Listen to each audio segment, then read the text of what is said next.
In the year 2046, on the calendar of the Blue Planet, a reality simulation system called Apocalypse appeared in the world. This system spread rapidly across the globe. Almost everyone rushed to the Apocalypse system. Absolutely no social status was important. Thanks to the Apocalypse system, some people could get rich in just one night. However, there were also those who failed because of the system, and he fell into a bottomless abyss. Despite the downsides of the system, nothing could stop the rapid onset of the apocalypse wave. Humanity plunged into the system. One day, the simulation-filling anomalies abruptly invaded the real world of people. All the horrors of the apocalypse system began to materialize into reality in an instant. Evil demons led by death wreaked havoc and destruction. Behind the era of prosperity came a bloody price. Everyone was dead by then, only they were left on the last line of defense. Getting down on one knee from fatigue and wounds, the boy realized that the city was about to fall. The bitterness of defeat blinded his eyes. He didn't understand why all this was happening. It was just a normal game where everyone was having fun and killing their time. Then why did all the horrors from that game come true? No one could escape this nightmare. All his friends had died under the onslaught of an enemy whose power they could not recognize. His legs were shaking, but he tried to find the strength to stand on his still shaking legs. He is the last survivor. Even though this world has already turned into hell, it seems humanity has no hope anymore. It's not surprising, considering how formidable the enemy was before him, death itself with a giant scythe. Although there is no hope, the guy does not want to die a shameful death, but wants to die in battle, wants to die as a great man. He decides to use all his strength and uses a fire attack with his staff. He decides to put everything on the line and risk his life. He encourages himself that from his attack, there won't be a single living thing left of the demons. However, the scythe of the giant body of death is already flying towards him. This giant scythe cuts him in half, but Sumu, the protagonist's name, only thinks that he will not give up, and the vile demons will be destroyed. He won't give up because people shouldn't give up. Suddenly, the guy shouted to the entire audience that he would not give up. As it turned out, Sumu found himself by a strange coincidence in the classroom. All the students immediately stared at him with strange looks because he shouted like a fool at the whole class, where silence should be observed. The teacher is furious at his students shouting. With Sumu's level of knowledge, he was somehow allowed to sit for the state exams. So what can a student not like? He should be happy. The teacher asks Sumu to sit down at his desk, or else the teacher will have to confiscate his work. The boy looks at his hands and is still trying to come to his senses and realize what's going on. He thought he was dead after all. At this moment, a voice comes from the school speakers and informs that there are 5 minutes left before the exam starts, so the voice asks the students to make sure that they have received the forms, asks them to write their name and the number of the exam ticket. The words from the speakers make Sumu think that since it's an exam, has he gone back 10 years to when the Apocalypse game was launched? He still can't believe it. As he dipped his hand into his pocket, he found an interesting thing there, and that thing turned out to be a ring. When he took the ring out of his pocket, he was surprised to find that the Apocalypse ring had also returned with him. The teacher at this time had already freaked out and walked towards the guy with a very disgruntled look. The Apocalypse ring served as a means to enter the game, and since he already had the ring, there might be a chance that he could enter the game before the others. Sumu didn't fully understand why he was reborn. The teacher just freaks out and grabs the guy by the scruff of the neck. He calls Sumu an unworthy brat, and since Sumu is unwilling to sit in his seat and therefore interferes with the exam, the teacher is ready to kick him out of the class. The guy is infuriated by the teacher's words. He doesn't want the teacher to demand respect from everyone while calling other people scum. He remembers Teacher Chin in his past life. When the end of the world came, the teacher simply betrayed his students and ran away like a coward. The teacher doesn't understand what his student is talking about. Sumu decides not to waste any more time on useless studies. The teacher is simply enraged and tells Sumu to go back. However, Sumu is not like that. Why should he study? He has better things to do. He needs to play the interesting game Apocalypse. Studying is for wimps.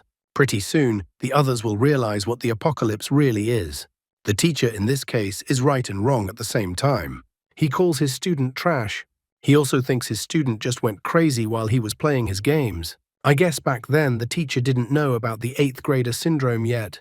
The other students laugh with Sumu and what a clown the guy really is. One of the classmates thinks that Sumu even refusing the exam looks cool. Some of the classmates were surprised that Sumu dared to stand up to the headmaster. One of his classmates heard Sumu mention the game Apocalypse and remarked that it was the online game that had been talked about so much lately.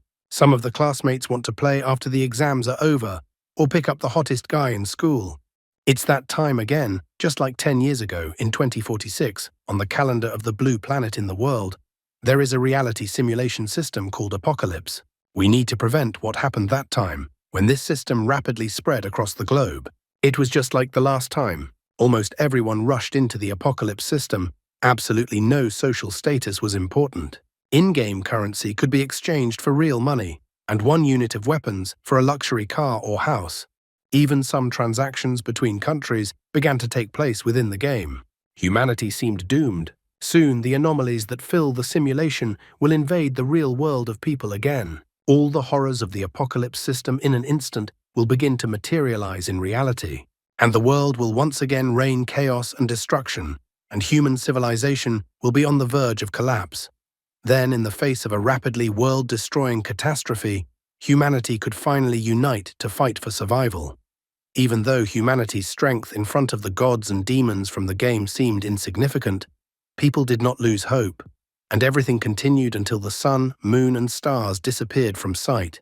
Sumu exhaled now, for he remembered all those horrors again. He felt as if he was disconnected from the entire world. He didn't even know if it was a dream or an illusion. In the end, he decided that it didn't matter if he was the last one left in that battle. What mattered was that he was destined to be reborn once more. No matter what, he still needed to believe that the light of humanity would shine forever. He got home early from school, opened the door, and announced his arrival home. However, all that awaited him was an empty apartment and a note. The note was from his mom and stated that she and her husband had gone on an expedition with a team. His mom asked her son to take care of his health and also informed him that she had transferred the money to his account, so he could buy whatever he wanted. She even promises that they will come home with gifts for him. Looking at this note from his mom, the boy was happy again. At least the heavens had given him another chance. This time he should definitely save his father and mother. It was still morning, 11 o'clock. The boy was lying on his bed and looking at the ring.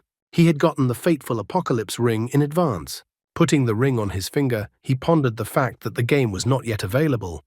But if he could get the game to launch an hour earlier than everyone else in the world, then it would allow him to change the course of fate. He only wishes the game would work so he could enter it, and as if hearing his prayers, the ring shone with a bright light. As if his soul, a part of him separated from his body, he was very happy that the ring worked. His second journey in the game Apocalypse was about to begin. Diving into the game, there were only numbers around him. Finally, he arrived at the game. Someone welcomed him to the Apocalypse world as well. He also informed him that Sumu was in the Jia region, in the north of Sleeping Dragon, and that the future was in the hands of the warriors of humanity. This turned out to be the newcomer's welcome menu. Sumu rejoiced, for he had done it. He had managed to enter Apocalypse before anyone else. It was time to choose his game class. A multitude of class spheres appeared around him. Without thinking for a second, Sumu rushed towards only one class. He didn't choose a mage, and the only important thing was not to choose a mage. Since he has another opportunity, he wants to change his class to healer, earn a lot of gold, and no longer play games that suck money out of people like he did in his previous life. However, on his numerous attempts, an error always appears, and that he can't change the hero class. Sumu doesn't understand why he can't choose, since he hasn't chosen a different class before. The man advises the young warrior to look at his characterization panel. There, Sumu sees some very discouraging news. He doesn't understand if there is some kind of mistake. How could it be that after being reborn, he still has his old account? This information is not so bad. What's bad is that all the levels and characteristics have been reset to 0. Sumu yells at the man in the menu because maybe he was the one who conjured it up. Sumu complains about life because few people know how hard it is to level up a character as a mage. This is not a game, but an endless grind.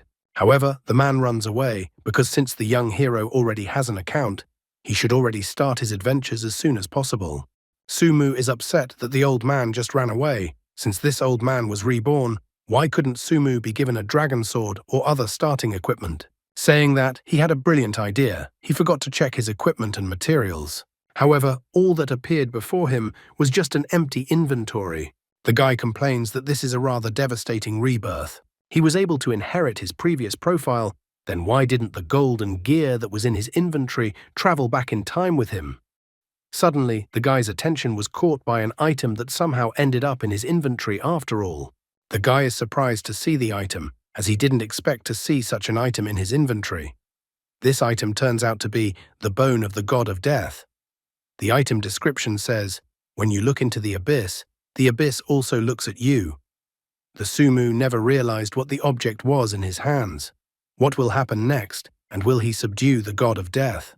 After looking at the item he received, Sumu complains that the item doesn't even have any characteristics. He is angry because it is a useless item to him. He doesn't understand where all the promised bonuses that are given to the reborn are. At the same moment, his body began to disintegrate into data. The game congratulated the guy for being the first player in the world of Apocalypse. So the game gives the guy the unique title of first player, the fastest man. What kind of weird titles does a game have? After that, Sumu finally got into the game. After booting up, he found himself in the newcomer village. The game immediately brought him a gift, a novice mage kit. Sumu also resented the fact that he was called the fastest man.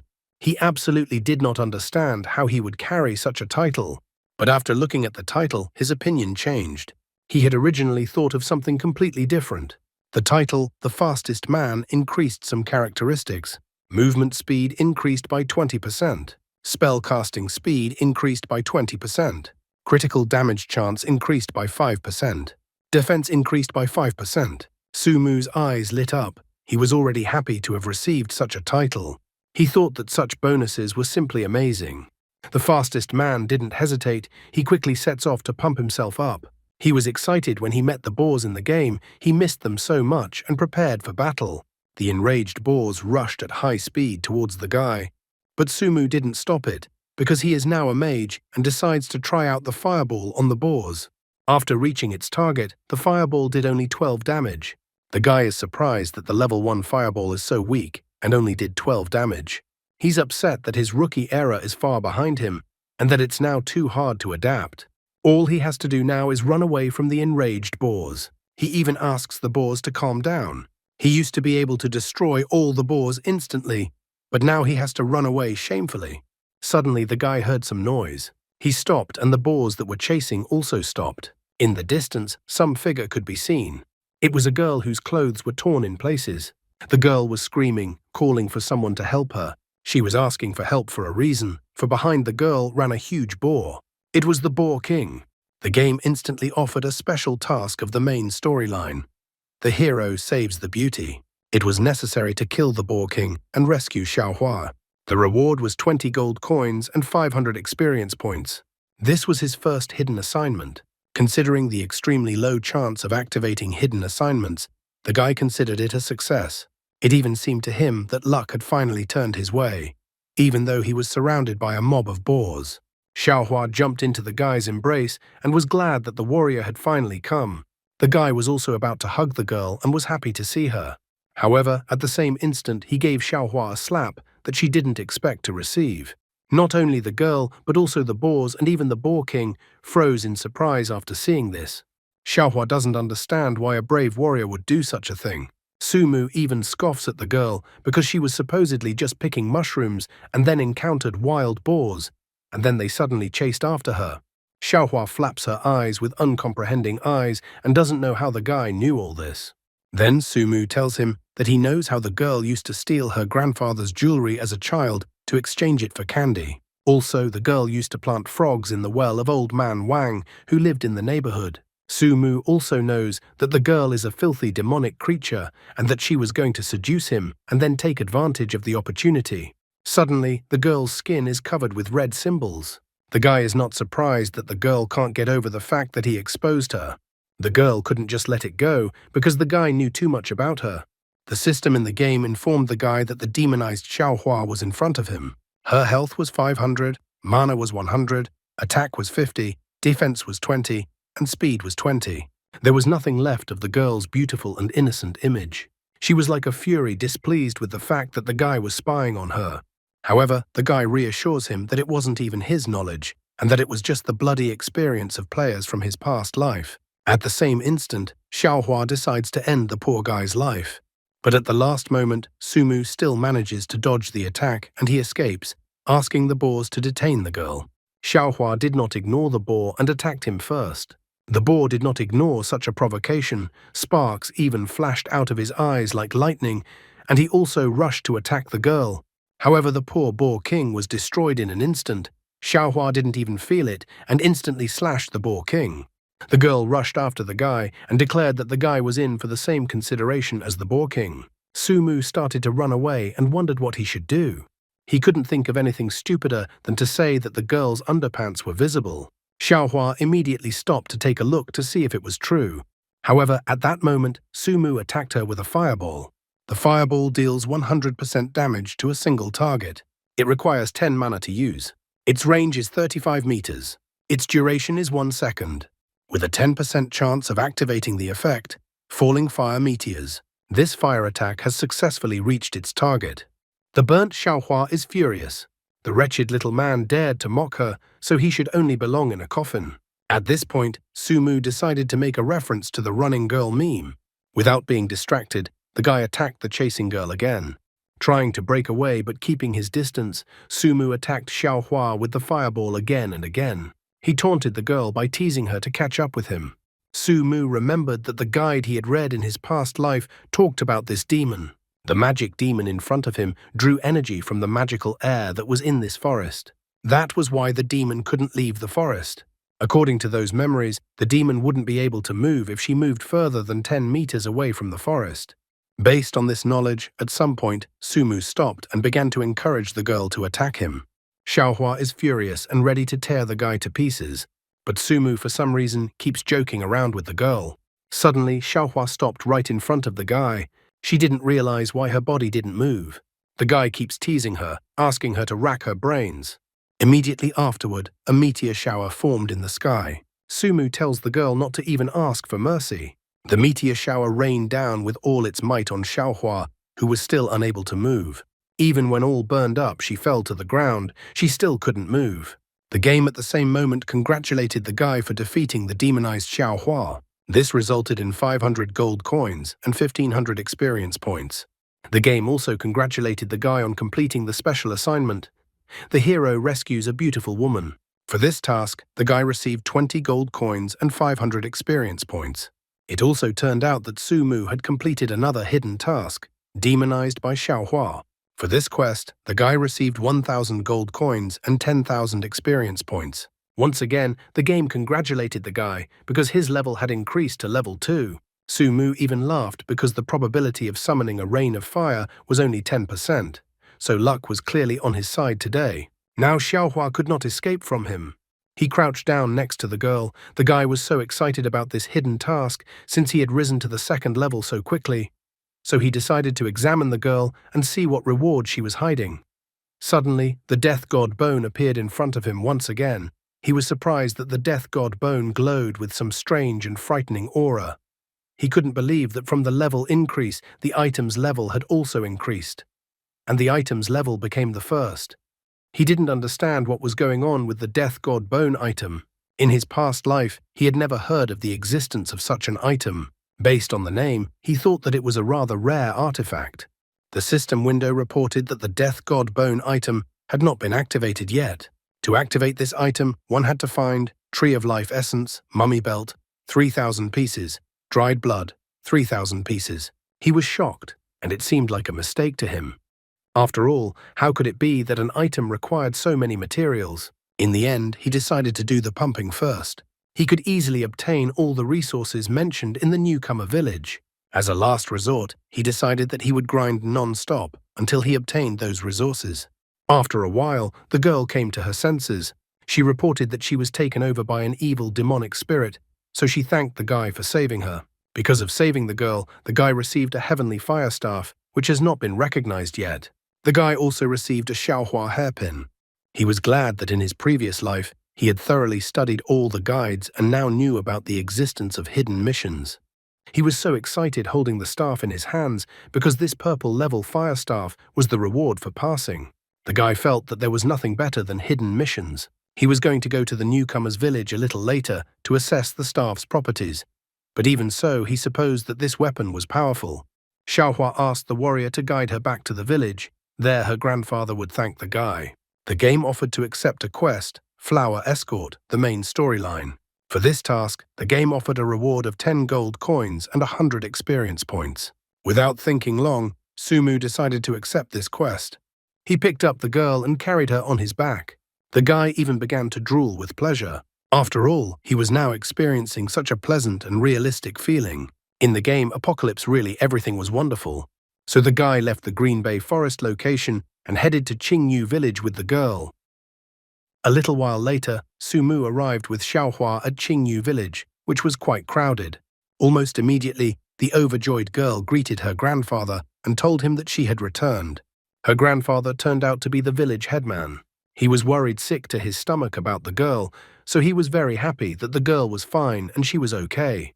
Tears even formed in his eyes. Xiaohua immediately confessed to her grandfather that if it wasn't for the brave warrior who brought her to the village, she would have never seen her beloved grandfather again. At the same second, a notification appeared that the task, Flower Escort, had been completed. For this task, he received 10 gold coins and 100 experience points. Grandpa immediately thanked the guy and was about to introduce himself. However, the guy stopped the grandfather and asked him to put his sunflower seeds back in his pocket. The guy also asked that the grandfather leave all the welcoming speeches for later and give him a new task. If he didn't hurry the grandfather up, the old man would have stood there for 100 years, snapping sunflower seeds and chatting about some useless things. In Sumu's opinion, no one could tolerate such a thing. The grandfather immediately cut to the chase and said that there were still remnants of magical energy in Xiaohua's body. In order to completely rid the girl of the curse, it was necessary to use the blood of a magical zombie. The grandfather decided that a brave warrior could help him and his granddaughter. Sighing, Sumu accepted the assignment, especially since he already knew where to find it all. The main quest, Zombie Blood. He had to go to the Green Bay Forest, kill 30 magical zombies, and bring the dried blood to the village elder. The reward for the quest, 100 gold coins, 500 experience points, and a green rookie staff. The elder and his granddaughter believed that the lad would succeed. However, the lad did not immediately go to the place of his assignment. He decided that since he was going to kill monsters, as a mage, he should be ready for anything. Therefore, the first thing he decided to do was to find an apothecary. It didn't take long to find him, and he made it safely to the entrance of the pharmacy. He was even in anticipation of visiting the pharmacy. Inside the pharmacy, the guy was greeted by a beautiful woman who asked him not to be shy and enter the pharmacy. Sumu was happy to see the woman. He notes that the woman still has the same big and attractive eyes. Her appeal seemed sinister to the guy.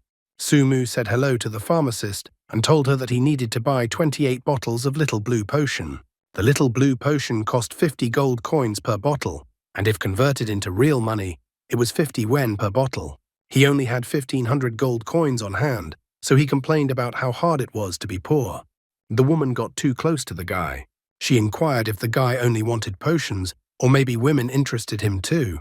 She's even willing to give the guy a discount if she's satisfied. However, covered in sweat and with bitterness in his heart, he decides to refuse the woman's offer.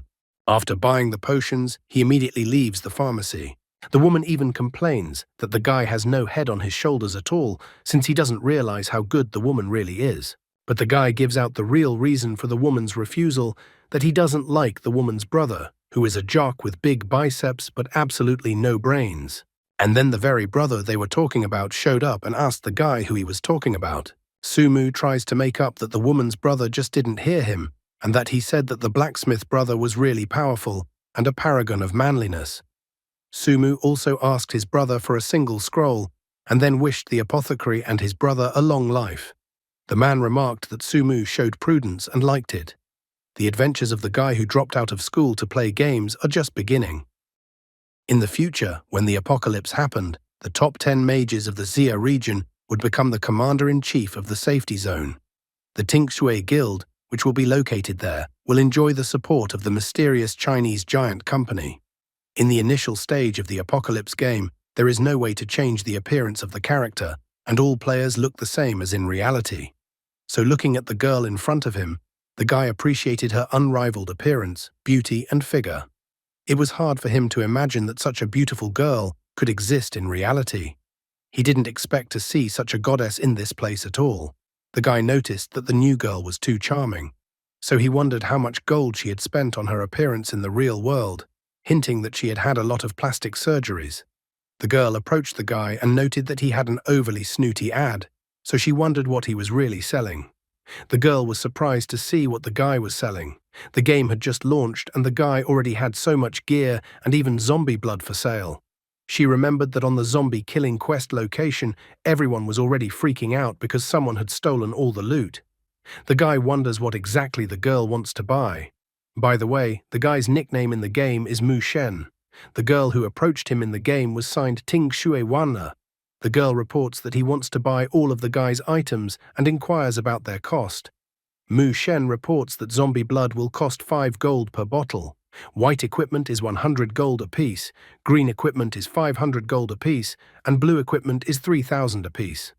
In total, everything he put up for sale is worth 54,800. If you round it up, it's 55,000. Wanna starts to complain, noticing that other merchants discount such large purchases, but the guy raises the price on the contrary. However, Mu Shen remarks that if such a price is too high for a girl, he has one way to get a discount. Wanna wants to know how she can get a discount from the merchant. Then, without any modesty, the guy asks that the girl let him touch her legs, then he will give the girl a 20% discount. The girl is shocked at such a cheeky offer from the guy and immediately refuses. Mu Shen remarks that if the girl doesn't want to accept his proposal, she doesn't have to. It's his business to propose, because in the future he may not get such a chance. The girl realizes that the guy just wants to seize the moment. Though she was fine with money, the merchant's offer was expensive. Suddenly, a man appeared and said that he would take all the goods the merchant was selling for 100,000. Seeing the names of all the men who came, Mu Shen realized that this was a group of madmen. He was disappointed that he had to face them at a time like this. The head of the Madman Guild was still that obnoxious man. Although it had happened in Mu Shen's past life, but he remembered this person, who was called the Madman War God, well, including how this man had killed him once and robbed him of the loot from the boss. The Madman War God was the first top 10 player on the server in terms of combat rating, wielding a weapon that killed everyone in his path. Several times during battles, he destroyed the team's loot with explosions, increasing the difference in equipment level between himself and his comrades. The world was too small, especially for enemies, but this life Mu Shen no longer feared the man. Wanna informs him that she has already agreed on a price with the merchant and doesn't understand why Madman War God is getting in on her deal. The man notices that the girl hasn't finalized the deal yet. Mu Shen felt that the girl was pleasing to his eye, so he didn't want to ruin his relationship with her. Wanna agrees to such terms that whoever pays the most will get it, so she offers 150,000. Madman War God offers to buy all the guy's stuff for 200,000. Mu Shen noticed that it seems like ambitious people, like Ting Shui Wanna and Madman War God, are willing to not hesitate to spend a lot of money to buy supplies to become the first in the game's rankings. For Ting Shui Wanna, the merchant price was high, but buying such equipment would allow players in the Ting Shui Xiaozhu Guild to level up significantly. Thus, in the early stages, the Ting Shui Xiaozhu Guild would be able to dominate all other guilds. She was unwilling to miss such an opportunity so that she could have an advantage over the Madman Guild in the future. Her face turned red, and she declared that she was agreeing to the guy's original condition. She felt that even though it was just a game, the equipment should go to the guild with higher moral values. Mu Shen was surprised by this turn of events. He asks that the girl doesn't dare to refuse later. The guy declares that he has decided to sell all the goods to the beautiful girl, so he tells the Madman Guild to fuck off. Madman War God is furious at such a statement from the guy. He was furious that the guy dared to talk to him like that, as if the guy wasn't afraid of anything. Mu Shen says that he doesn't care who is in front of him, and don't let the man stop him from doing business. Madman War God curses the guy and advises him not to go outside the safe zone. The guild man asked the boss not to get angry, as they would surely massacre the merchant as soon as he left the village. Madman War God harbored a grudge against the merchant and was eager to vent his rage on the merchant outside the safe zone. The deal had to be done, so the guy went to touch his buyer's legs. After that, the deal was successfully concluded. Mu Shen was eagerly waiting for the girl to come to him again for shopping. However, Wana didn't seem to like it, and she asked that the merchant not to expect it again, as she would never contact him again. Mu Shen asks the girl to relax, as it won't be long until the next time, and then he will already be able to touch more. Looking at the departing and angry girl's footsteps, Mu Shen thought that she was still too young and inexperienced girl. Wana thought that the mage was indeed a real pervert, but just now something strange had happened. As it turned out, the following moment between the two of them happened. When they stepped back, Mu Shen asked to believe him, since he never cheats. He stated that once the girl paid 120,000 with the discount, the item would be hers. The girl's face turned red, and she asked the guy if it was only money the guy was waiting for. Pressing the girl against a tree or making kabadon, the guy informed her that he would not use his offer about the girl's legs for the time being. However, if the girl wants it herself, he would be fine with it. The girl's face turned even redder, and she asked the guy to wait. Mu Shen was a bit frustrated, as the girl first said one thing and then another. In the end, Mu Shen informed the girl that he would suffer a big loss, but the deal was done. He decided that the girl would take the discounted goods, and he wouldn't even touch the girl. Wana wondered why he suddenly changed his mind. Mu Shen informs him that he has old scores with the Madman Guild boss, so he wasn't originally going to sell him anything. Therefore, the guy notes that let the girl think that he's just doing her a favor. Tingshi Wana thought the guy was strange. She wondered how the guy had managed to gather such a huge amount of equipment from the beginning. The mysterious person with the name Mu Shen was still interested. Furthermore, she thought that the guy had probably gotten into trouble for refusing to sell to the Madman Guild, so she thought that she would repay him if he needed help. Soon the guy was already heading towards the village headman's house. The system window informed the guy that he had successfully completed the zombie blood quest and had also received 100 gold coins, 500 experience points, and a green rookie staff for the quest. The village headman thanked the brave warrior. With the help of the zombie blood, the curse on Xiaohua could now be lifted. The village headman said that many people in the village were suffering from demonic attacks, so there were not enough bandages for everyone. Mu Shen understood the nature of the task and agreed to get the bandages. The village headman just reached into his right pocket when Mu Shen immediately asked the old man not to reach for the sunflower seeds. In the next quest, the guy had to go deep into the Green Bay forest, destroy 30 demonic mummies, and bring the obtained bandages to the village headman. The reward for this quest was 200 gold coins, 1,500 experience points, and 200 potential points. After reading the quest, Mu Shen remembered that upgrading to level 4 also gave 400 potential points, which he hadn't used yet. Looking at the system window and his stats, Mu Shen noticed that his experience and coin count had already started to reach round numbers. He even considered himself cool. Once outside the village, the guy felt like he was even using cheats since everything was incredible. He decided to go on a quest to increase the gap between his level and newbie levels even more. He was to start looking for demonic mummies, although dealing with them would be a bit more difficult than all the monsters he had dealt with before. However, at this moment, the guy realized that he had completely forgotten something important. He tried to remember what he might have forgotten. At this moment, he remembered that he wanted to extract some more money from the cunning old man. After all, if there was a way to get something for free, why shouldn't he take advantage of it? Mu Shen went back to the village headman and pointed out that in order to save Xiaohua, he had been hit by a terrifying demon and was severely injured. He began to fall down and squirm in pain, saying that he was in so much pain. He even handed the village headman a hair clip to Xiaohua and asked the village headman to give Xiaohua the item. Mu Shen knew that if he gave the hairpin directly to Xiaohua, the reward for the quest would be 50 intimacy points. However, if one passed the hairpin through the village headman, one would also receive a hidden bonus. The village headman smilingly tells the guy that he will always repay kindness for kindness. The village headman tells the guy not to worry, as the guy is a brave warrior and the village headman will not let the guy die so easily, as he has a long journey ahead of him in the world of apocalypse.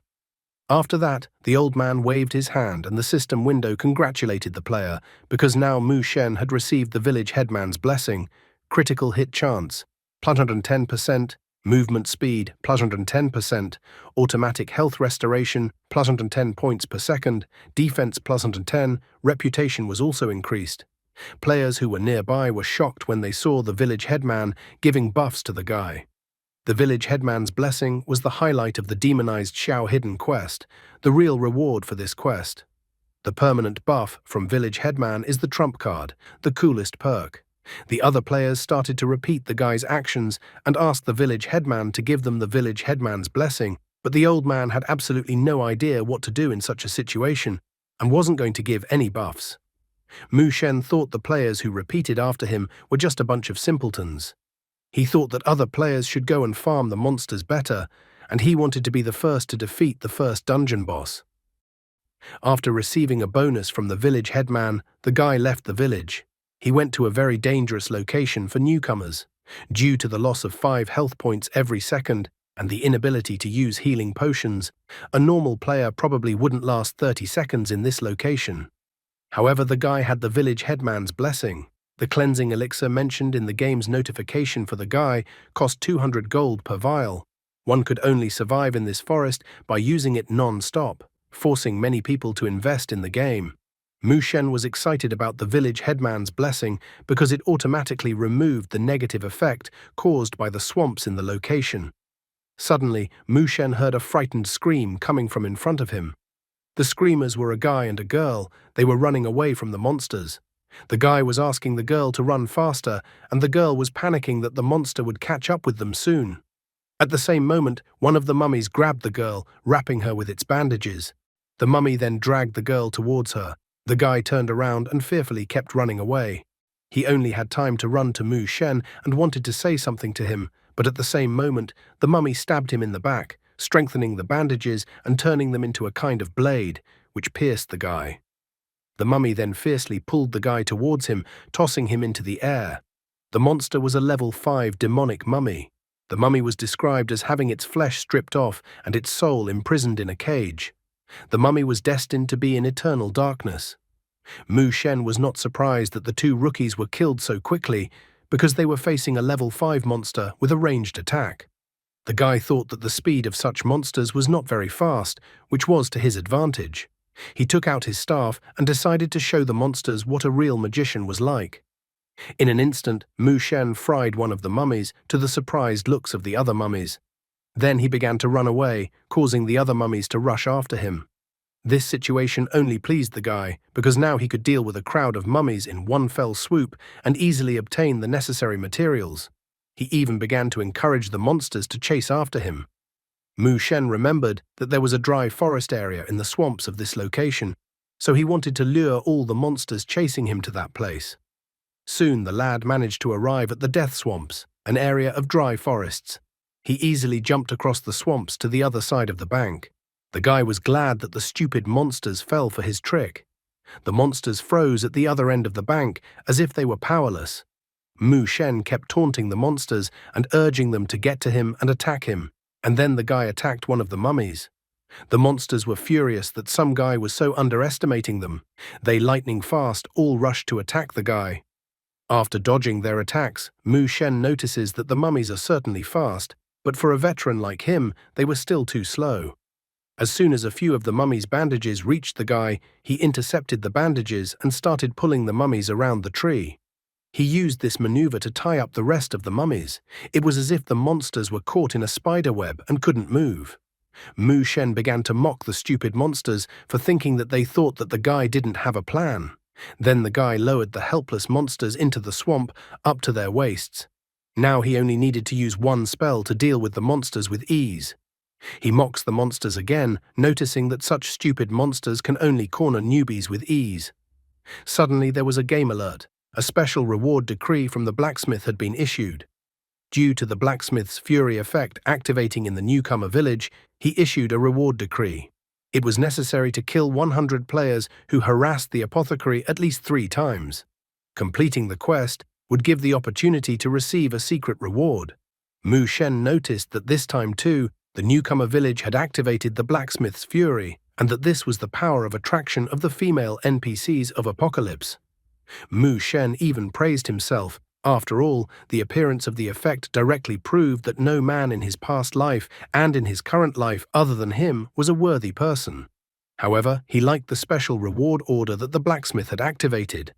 Thus, someone had already definitely accepted the offer of the blacksmith's sister who works at the pharmacy. It's funny how Mu Shen suddenly calls newcomers fools when he himself was exactly the same in his past life. That's how power and information change people. What path the guy will have to overcome, and what kind of punishment the Madman Guild will direct towards him, remains to be seen. Mu Shen was only happy to destroy 100 noob men who couldn't restrain their animal instincts. He was going to deal with the mummies first, thus raising his level to the 5th level.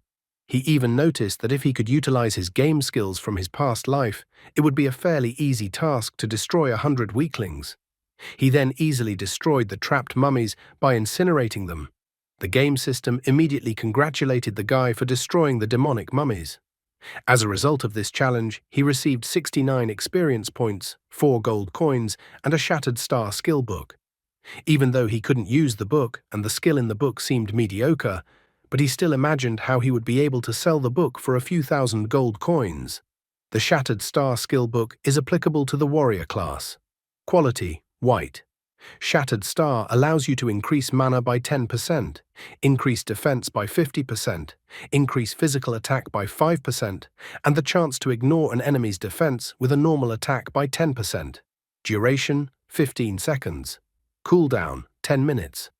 Suddenly, the system reported that one of the 100 players who were harassing the apothecary had been destroyed.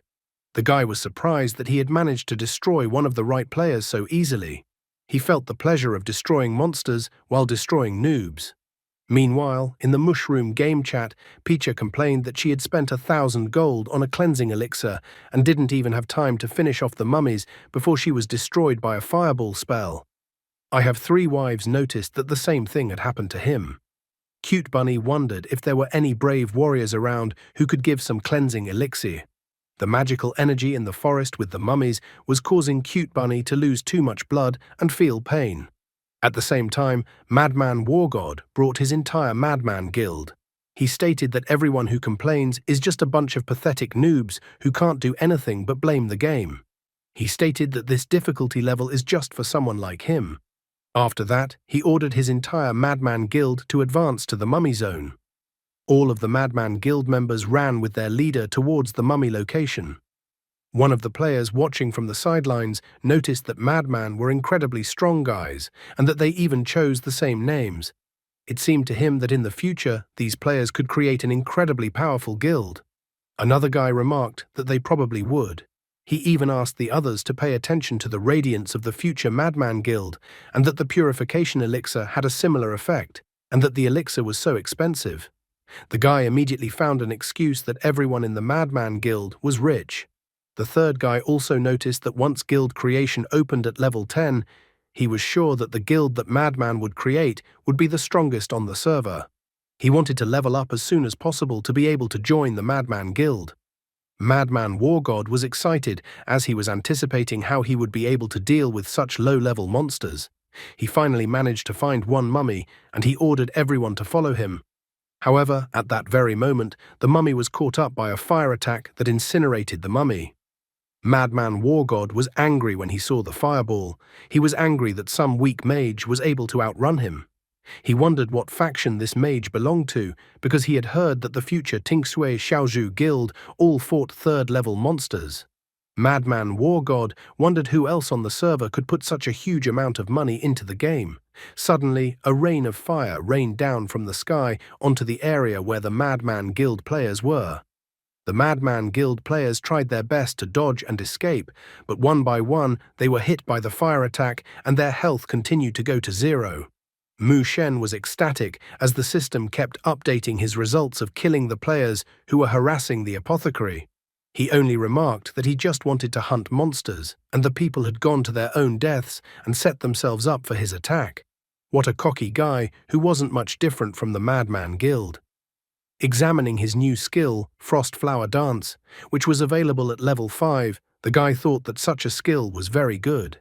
This skill deals ice damage to all targets within a 50-meter radius and applies a slowing effect to enemies. Finding that the next wave of mummies would not be soon, he decided to take some time off and sort out his inventory in the game. More than 100 pieces of equipment and 12 skill books fell out to him. What pleased him the most was that he had earned a good amount of money again. After looking over his inventory, the guy decided that now would be a good time to write a message to Ting Sui Wana with a favorable offer for the girl. He even hoped that in exchange for the equipment, he could ask the girl for something interesting. He was already looking forward to meeting Ting Shui. The only thing that frustrated him was that he was still a few dozen people short of completing the blacksmith's quest. Mu Shen wanted to meet all the Madman Guild members 2 or 3 more times to destroy them and fully complete the quest. The guy had heard that the skill book carried by the Madman Guild members was a really great thing for mages. Shadow Movement Skill Book. It consumes 50% mana, increases movement speed by 30%, and provides a shield that absorbs 10% of magical attacks. The most enjoyable aspect of the skill for the guy was the 30% increase in movement speed. After all, regardless of running away from someone or chasing someone himself, it was incredibly useful. Therefore, the guy didn't delay and immediately read the Shadow Movement Skill Book. After that, he decided to reach level 6 and then log out of the game to eat. Then he was going to go back to the game and pass the first boss of the game to get the achievement for the first playthrough. Meanwhile, in the Demon Swamp location, in a place that was in another part of this location, the mysterious girl Yu Mu, along with Death Song, Death Chant and Pale Ghost, were destroying the mummies. Yu Mu reported that she already had enough items, so her was going to leave the group that had formed. Death Song asked the girl not to leave and to continue working with the team. Death Chant also suggested working as a team, because then no one would stop them. Pale Ghost also remarks that if it wasn't for the girl's healing spells, they wouldn't have been able to deal with the mummies. Everyone wanted to get such a pretty girl in the group. However, the girl thought all these guys were superficial and disgusting. However, Mu Shen had already managed to attract the beauty's attention to his person. Death Song reveals that he will be starting a guild soon, and he would like a girl to join him and become his deputy. Death Chant supports this option because if Yu Mu becomes a deputy in their guild will become the most popular on the server. However, Yu Mu told the others to shut their mouths and then attack the mummy, which the others didn't even have time to pay attention to. Death Song was surprised that the mummy had appeared so quickly. What surprised him even more was that Yu Mu noticed the mummy faster than them.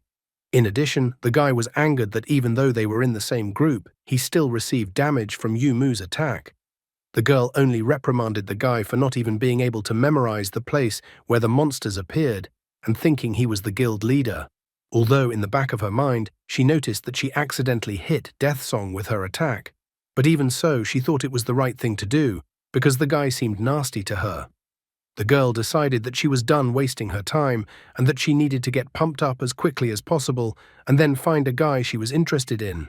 She realized that there were many servers in Apocalypse, but she wondered if Su Mu, also known as Mu Shen, was on the same server as her. Death Chant asks Death Song not to be angry. He even contemplated using the Force to tame the girl because everything was too realistic in the game. Pale Ghost also confirms this idea because he doesn't like that the simple girl thinks she is strong and he wanted to show her what a real man is like. However, Death Song is against this idea. He believes that the others just do not realize that the girl with a character. The guy thinks that he will definitely get this girl soon. The other two immediately started praising their leader and declaring how cool he is. Death Song realized that the girl could not be a simpleton, given her skills, and her intuition could not be underestimated. Madman War God, meanwhile, was incredibly angry. He didn't care that the guy was destroying monsters, but he didn't understand why some brat was daring to destroy people. Madman War God called the guy a rat and asked him to come out to fight him, unless the guy was a coward. Madman War God continued to post messages in the chat over and over again, saying that Mu Shen is a rat.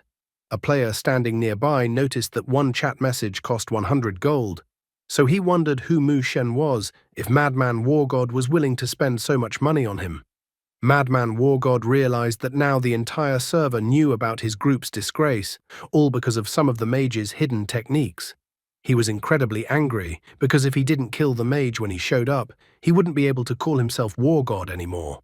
The bald-headed player also felt that he needed to find and punish the insolent man. The guy standing next to him was also outraged that the guy was attacking them instead of dealing with the monsters. Ting Sui-wana suddenly appeared and tried to humiliate Madman Wargod, saying that since Madman Wargod thought he was so strong, he should go find Mu Shen himself. She didn't understand why she would yell at the entire server and do nothing about it. Madman Wargod was outraged. Did Ting Sui-wana really want to help the mage? Madman Wargod was outraged because they had wasted so much time while they were being killed, and now it turned out that Ting Shui's group had surpassed them in level.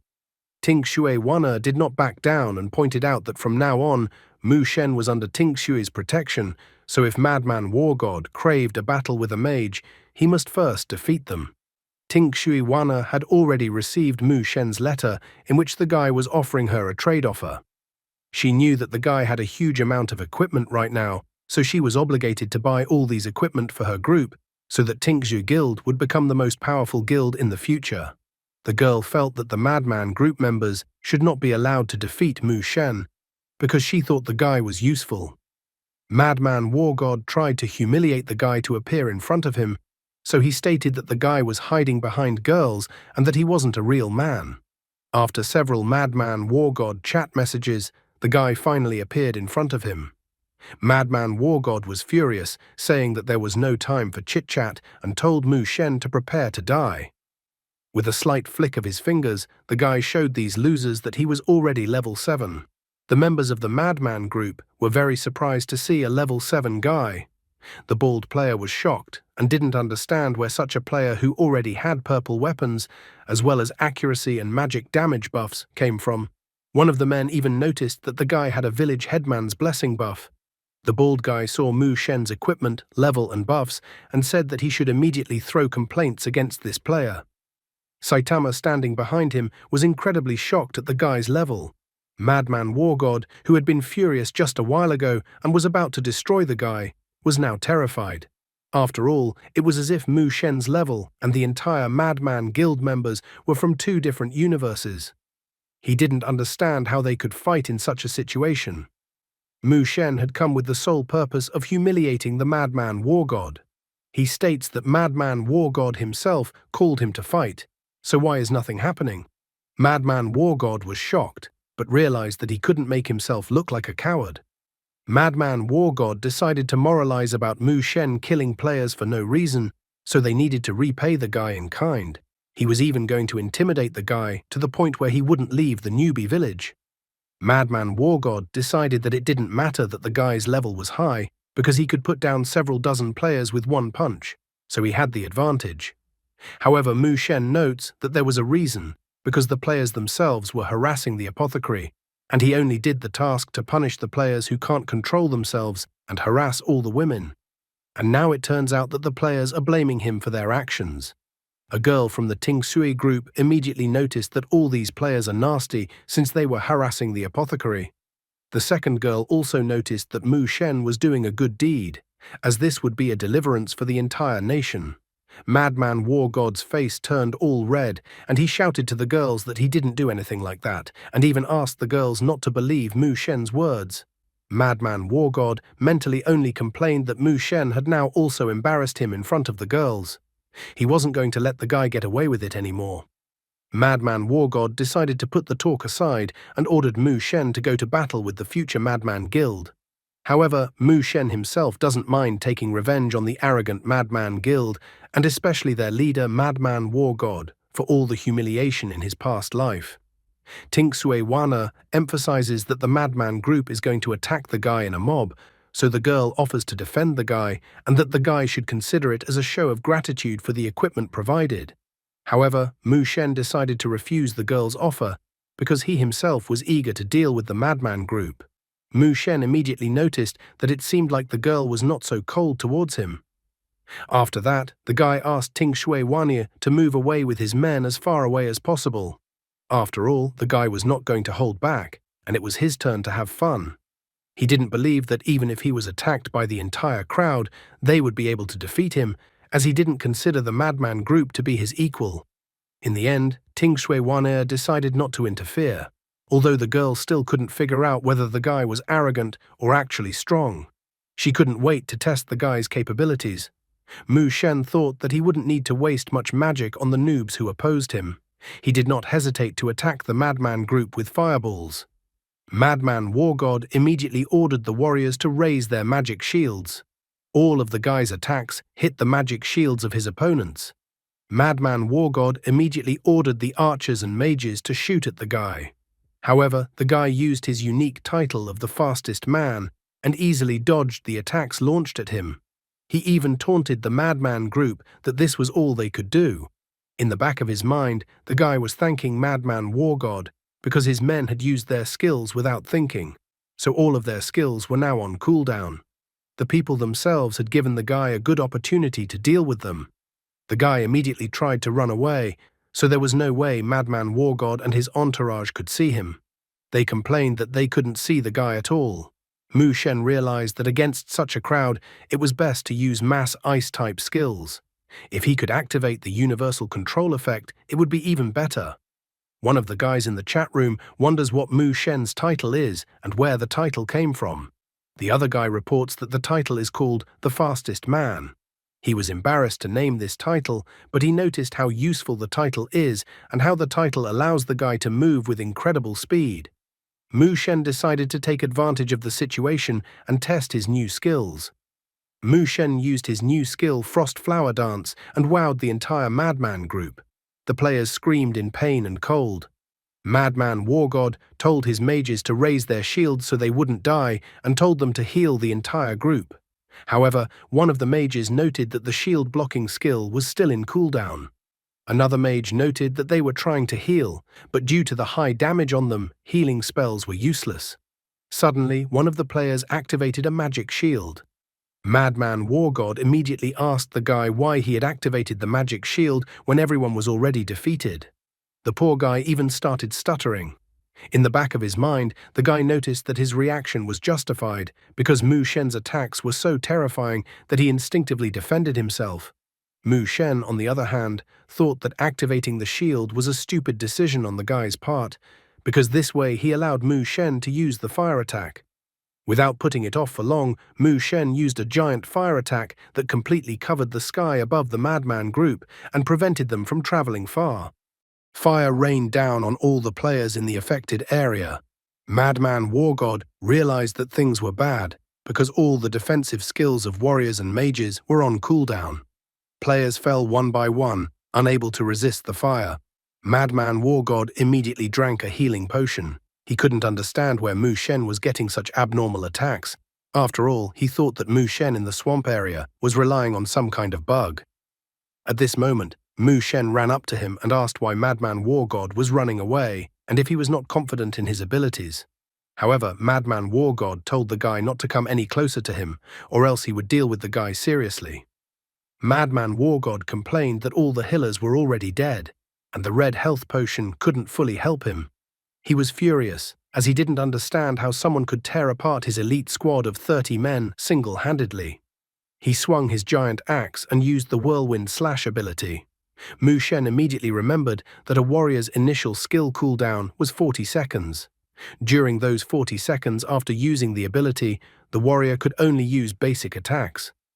Mu Shen began to circle around Madman War God as he realized that he needed to keep his distance and he wouldn't be in trouble. When he was behind Madman War God, he attacked him with a fire attack and taunted that Madman War God was too slow. Madman War God attacked the guy with his giant axe, but it was useless. Mu Shen once again taunted Madman War God that all of Madman War God's attacks were useless.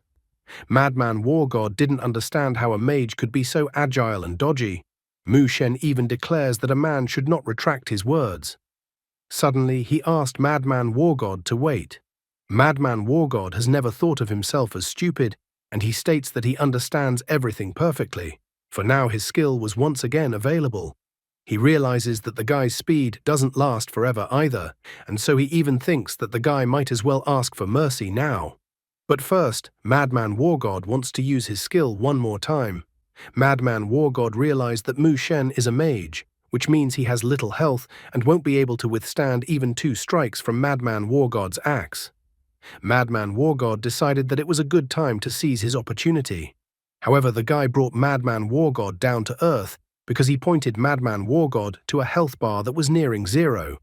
In the same second, a small fire attack hit right on Madman War God's head and took away 66 HP. Mu Shen stated that his hand just twitched and he accidentally did a little damage with the fire attack on Madman War God. He even joked that he still wanted to play around with Madman War God. As the soul left his body after the deadly attack, Madman War God spat curses towards Mu Shen and promised that he would deal with him soon. All the players who were watching from the sidelines were delighted. Someone wondered if they were definitely playing the same game as Mu Shen. After all, they still couldn't believe that a magician could single-handedly demolish an elite madman group. Some of the players even wanted to join the guy, or join the guy as an apprentice. One of the girls noticed that the guy was so strong and handsome. Another girl also thought the guy was handsome. Ting Sui Wana was still trying to comprehend what she had just seen, and how strong Mu Shen was. I, on the other hand, was more curious what MMO game could take so long to level up. I thought that in current MMO games you can level up to LVL 10 incredibly fast. Meanwhile, on the Sleeping Dragon server, a game alert popped up to all players that Mu Shen had successfully completed the blacksmith's quest and received the secret reward. Players were shocked that Mu Shen had managed to destroy 100 players in such a short period of time. The Tibet server also popped up a game alert about Mu Shen's success. Some of the players didn't understand where Mu Shen even came from, and that they needed to be more careful somehow. Another player had never heard of Mu Shen either, but was surprised that the guy had wiped out 100 players so quickly. On the Misty Jiangnan server, a panting player was shocked because he hadn't even had time to eliminate half of the 100 players, and Mu Shen had already accomplished the task. He had already made plans that he would definitely meet Mu Shen in the future. On the Distant Emperor's Hall server, a red-haired guy was holding a broadcast. He complained to the audience that he only had 20 players to kill before completing the quest, but someone beat him to it. He even asked that the viewers make a small gift for the streamer to console him. The guy was surprised that there was someone cool enough to even beat him. Now the guy realized that it looks like his Z squad still wasn't the strongest. Meanwhile, on the Sleeping Dragon server, Yu Mu was also a little disappointed that someone was ahead of her, and she thought she could do it faster and get the award. She only had 10 players to eliminate. Seeing Mu Shen's name, she wondered if this player was actually the Su Mu she was looking for. Mu Shen even sneezed at this moment, noticing that this seemed to be a sign that someone missed him. The guy hadn't forgotten about the deal with Wana. Right after the fight, he decided to remind about the deal they had previously agreed on. He then cheerfully led the girl into the forest, away from everyone. Wana started thinking that it looked like Mu Shen was going to make some perverted condition again. After reaching the right place, Mu Shen decided to talk about what he had for sale.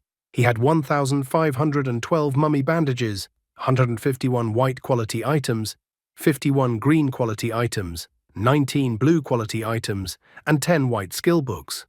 The merchant's rates were as follows: 10 gold for a mummy bandage, 50 gold coins for a white quality item, 500 gold coins for a green quality item, 3,000 gold coins for a blue quality item, and he was also willing to give 1 white skill book for 1,500 gold coins.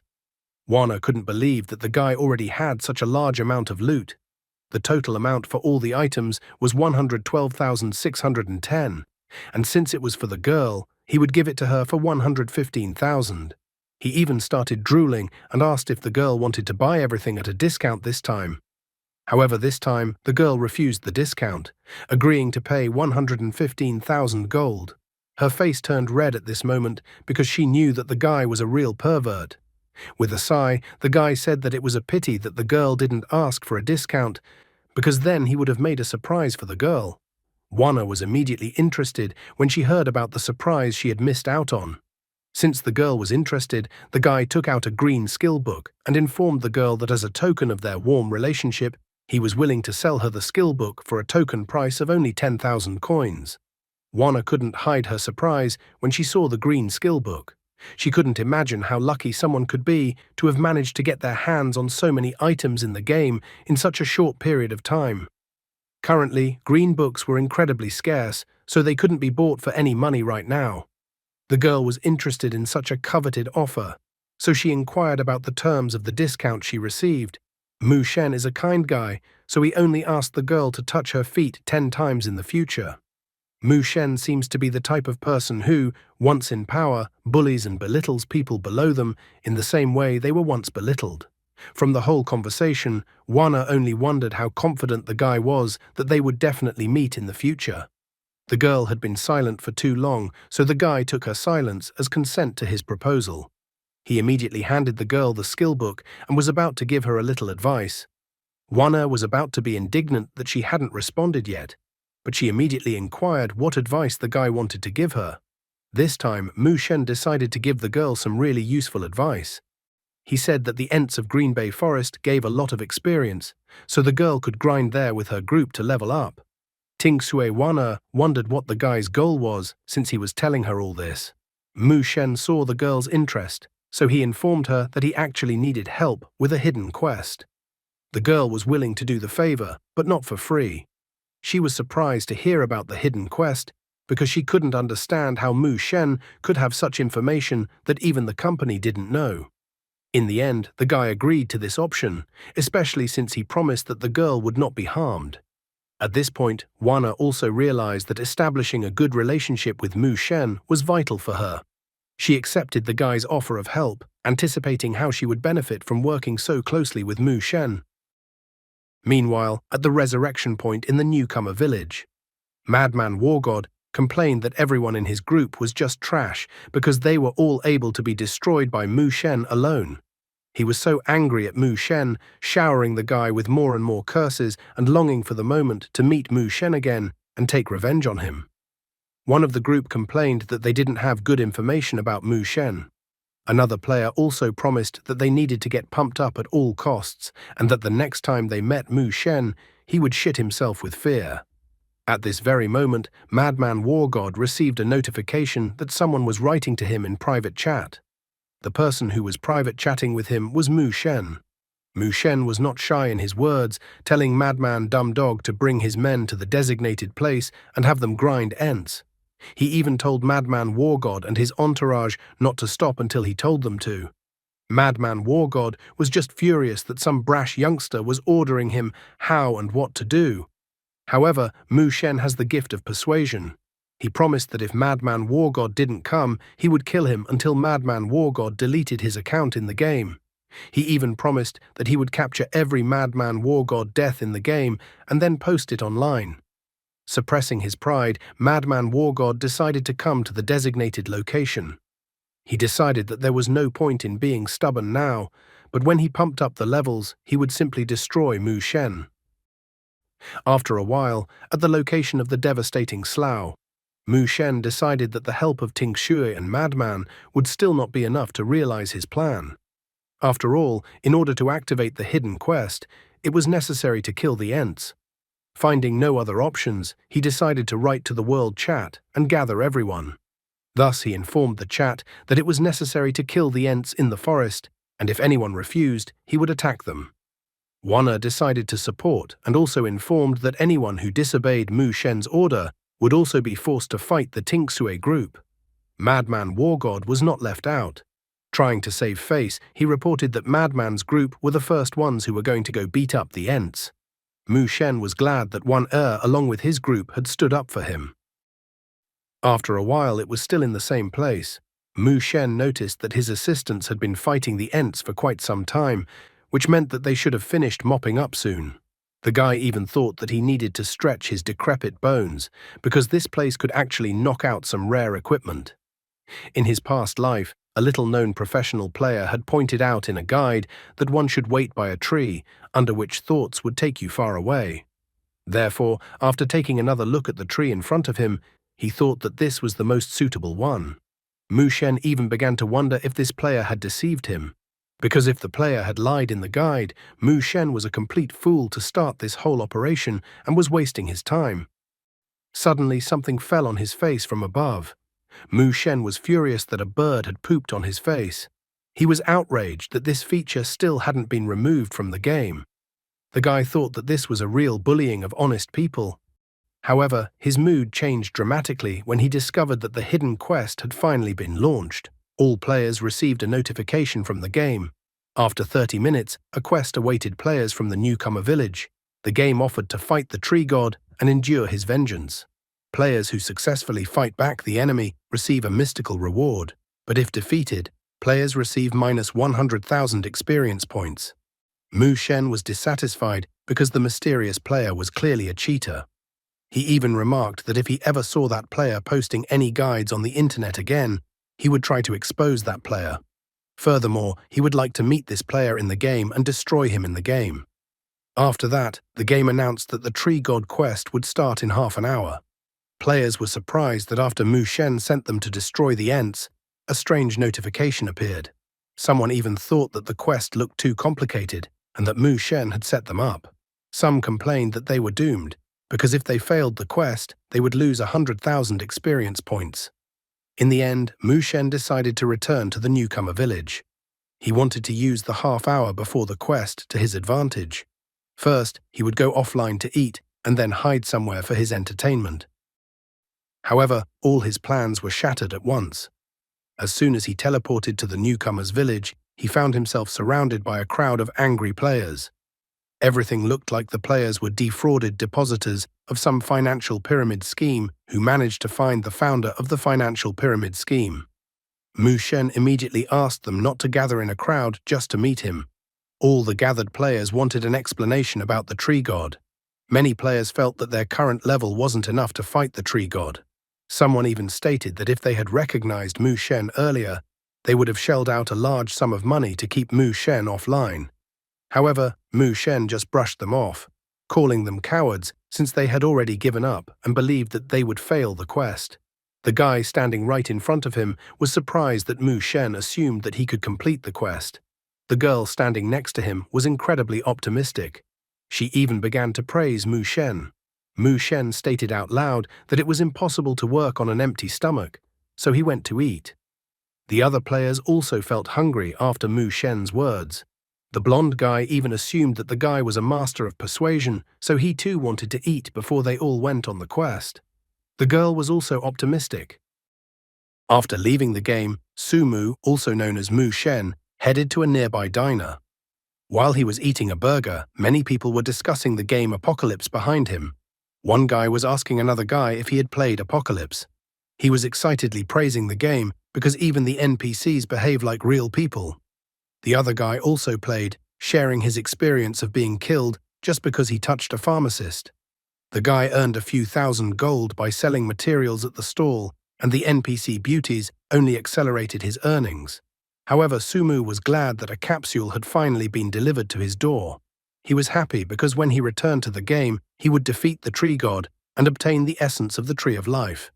With this item, he would finally be able to activate the Death God Bone. Hearing the talk around about the game even in the diner, the guy began to realize that more and more people were starting to play. He was surprised, as the interest in the game was higher than he remembered in his previous life. The guy only naively wanted to believe that this time humanity would expect a better outcome than in his past life. Suddenly, Yu Mu, who had been looking for him on the servers all this time, approached the guy. She was surprised to see Sumu in front of her. The guys who were also playing the Apocalypse game drooled over the girl, even putting her beauty above that of a pharmacist. However, the red-haired guy asked the others to temper their fantasy because the girl is the main beauty of the neighboring school. The blonde guy began to complain that the guy was lucky because the most beautiful girl of the school was dating him. He could not understand why the guy is better than him and where such injustice in this world comes from. The girl sat down with the guy at the table. She shared that she had heard the guy run out of the classroom where the exam was being held today and that he had made the class teacher very angry. Sumu did not deny anything. The girl was surprised that the guy wasn't ashamed of his act at all. It was strange how time flowed. So many things had happened in the morning, as if a week had passed. The girl's name was Jiang Jiyu. The guy was not even close to her, so he did not really understand why the girl decided to talk to him on her own initiative. Jiang Jiyu even offered the guy to eat together, plus she was going to give him a treat. However, Sumu stated that he didn't have time for that. He felt that he wouldn't have to socialize much with Jiang Jiyu in the future anyway, so the best option would be to go home and play a game. After making his decision, the guy cleaned up the trash behind him and then headed home. The girl even tried to see if Sumu was playing on the Sleeping Dragon server for the last time. She wondered why the guy was so cold to her, even though she had never done anything bad to him. The girls immediately approached her. They were surprised that some guy dared to ignore Jiang Jiyu and wondered who Jiang Jiyu was so interested in that she approached him. After a moment, they managed to remember that the guy's name was Su Mu. They remembered that the guy was someone who had left the exam today just to play the apocalypse game. They didn't understand how such a stupid guy could like Jiang Jiyu. The other girl thought the situation was funny, because then there would be a pairing of the best student and the worst student. However, Jiang Jiyu thought that the girls were talking nonsense, calling Apocalypse just a game. Jiang Jiyu immediately recalled the many times Sumu had been by her side, saving her from dangerous or embarrassing moments. Once the guy had even given the girl who was like a princess a gift. Therefore, looking at the back of the departing guy, the girl didn't understand why he started avoiding her. However, as it turned out, Sumu was avoiding the girl intentionally. Memories from his past life told him to stay as far away from Jiang Jiyu as possible. He certainly didn't feel like a hero saving the world, but he wasn't going to sacrifice the safe zone, so they had different paths. Upon arriving home, there was a rather impressive capsule waiting for the guy, which was used for the apocalypse game, which he immediately climbed into. Where the guy got the money for such expensive equipment is not really clear. His parents obviously did not leave him so much money, so when they arrive from the expedition, they will be shocked, because the guy obviously took a microloan or a loan. Being in the capsule, he was delighted because playing through the capsule is incredibly comfortable, so he did not think that the money was wasted. In his previous life, he had to save up money for a long time before he could afford such a luxurious capsule to play through. In this life, he needed to carry forward as fast as possible, so he didn't put off such a valuable purchase for later. Touching the ring, the guy once again immersed himself in the game. As soon as he entered the game, he was immediately bombarded with complaints from other players. The Tree God's revenge quest was a minute away. Someone had already checked the information on the website after learning that the Ents would be level 5, so almost all players were too weak to fight them. One player noticed that the Tree God was a level 10 boss. The guy thought that even Mu Shen couldn't handle such a boss, so he blamed Mu Shen for trapping them all and that they would all die. Mu Shen felt like a tough guy, complaining that the newbies were so annoying. He advised the other players not to worry because it was just a hidden quest. However, the players were still unhappy because a penalty would follow for failing the quest, so they asked for Mu Shen to do something. One of the optimists thought that since Mu Shen said they could handle the boss, they would handle the boss. Meanwhile, the company was monitoring the progress of their game. After all, today was the opening of the servers. The man told his subordinates to keep an eye on the newcomer village of Server 818, Sleeping Dragon. If players successfully complete the quest on that server, he told them to immediately start the quest in the other newbie villages as well. The normal spectators were also watching the server broadcast. The blonde man didn't understand how a mere Chinese would have the ability to be the first to complete such a complex quest that spanned the entire region. Another player couldn't believe it, thinking it was all a joke, since even the strongest teams in the country aren't going to try. The game is just launched, and there are already the strongest players, high stakes, and so on. Eventually, the time before the quest started expired, and in the same instant everything around shook. The players were scared because of how realistic the game was. Brother Smith immediately tried to calm his sister down. Someone loudly urged everyone to go to the first line of defense. However, many players succumbed to panic. One player thought that it was impossible to complete such a quest, so he decided to quit the game, only returning when it was over. Another player also decided to quit the game until the nightmare was over. In all the chaos going on, Mu Shen noticed that even NPCs were involved in the boss event. He didn't remember such a thing happening in his past life, so he thought everything that was happening was too strange. The village headman was even forced to come out to them. He told all the warriors to fight for the village and for tomorrow. Everyone present received a 30-minute buff from the village headman. Village headman's inspiration. Village headman's encouragement increased attack by 10%, increased critical damage by 10%, increased defense by 20%, and increased health by 100 points. The noise from far away came closer and closer, and the dust from the sand rose to a considerable distance. Some of the players were already trembling just from the sound. A moment later, the Ents were already near them. The first to greet the enraged Ents was the blacksmith. Swinging his giant hammer, he instantly destroyed one of the Ents, telling the Ents to get out of his village. While the tanks took the full brunt of the attack, defending themselves with shields, the mages behind them used fire attacks to set the Ents on fire. However, the enraged Ents could not be stopped so easily, for the difference in levels gave the Ents too great an advantage. One of the Ents immediately grabbed the two annoying mages. The mage even complained that he shouldn't have just played this game. The players gave battle to the enraged Ents, fighting again and again, but even as a solid team, they were greatly inferior to the enraged Ents. Therefore, the players went to the resurrection point again and again.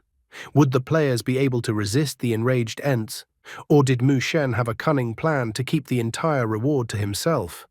I still don't understand how their time is flowing when Su Mu left the exam this morning and already everyone is feeling sorry for losing their accounts. He made several sales, completed a bunch of quests, destroyed 100 players, sent players to destroy the Ents on the server, and waited a long time for them to complete the task, then went out to eat. It only took him half a day to get the capsule delivered.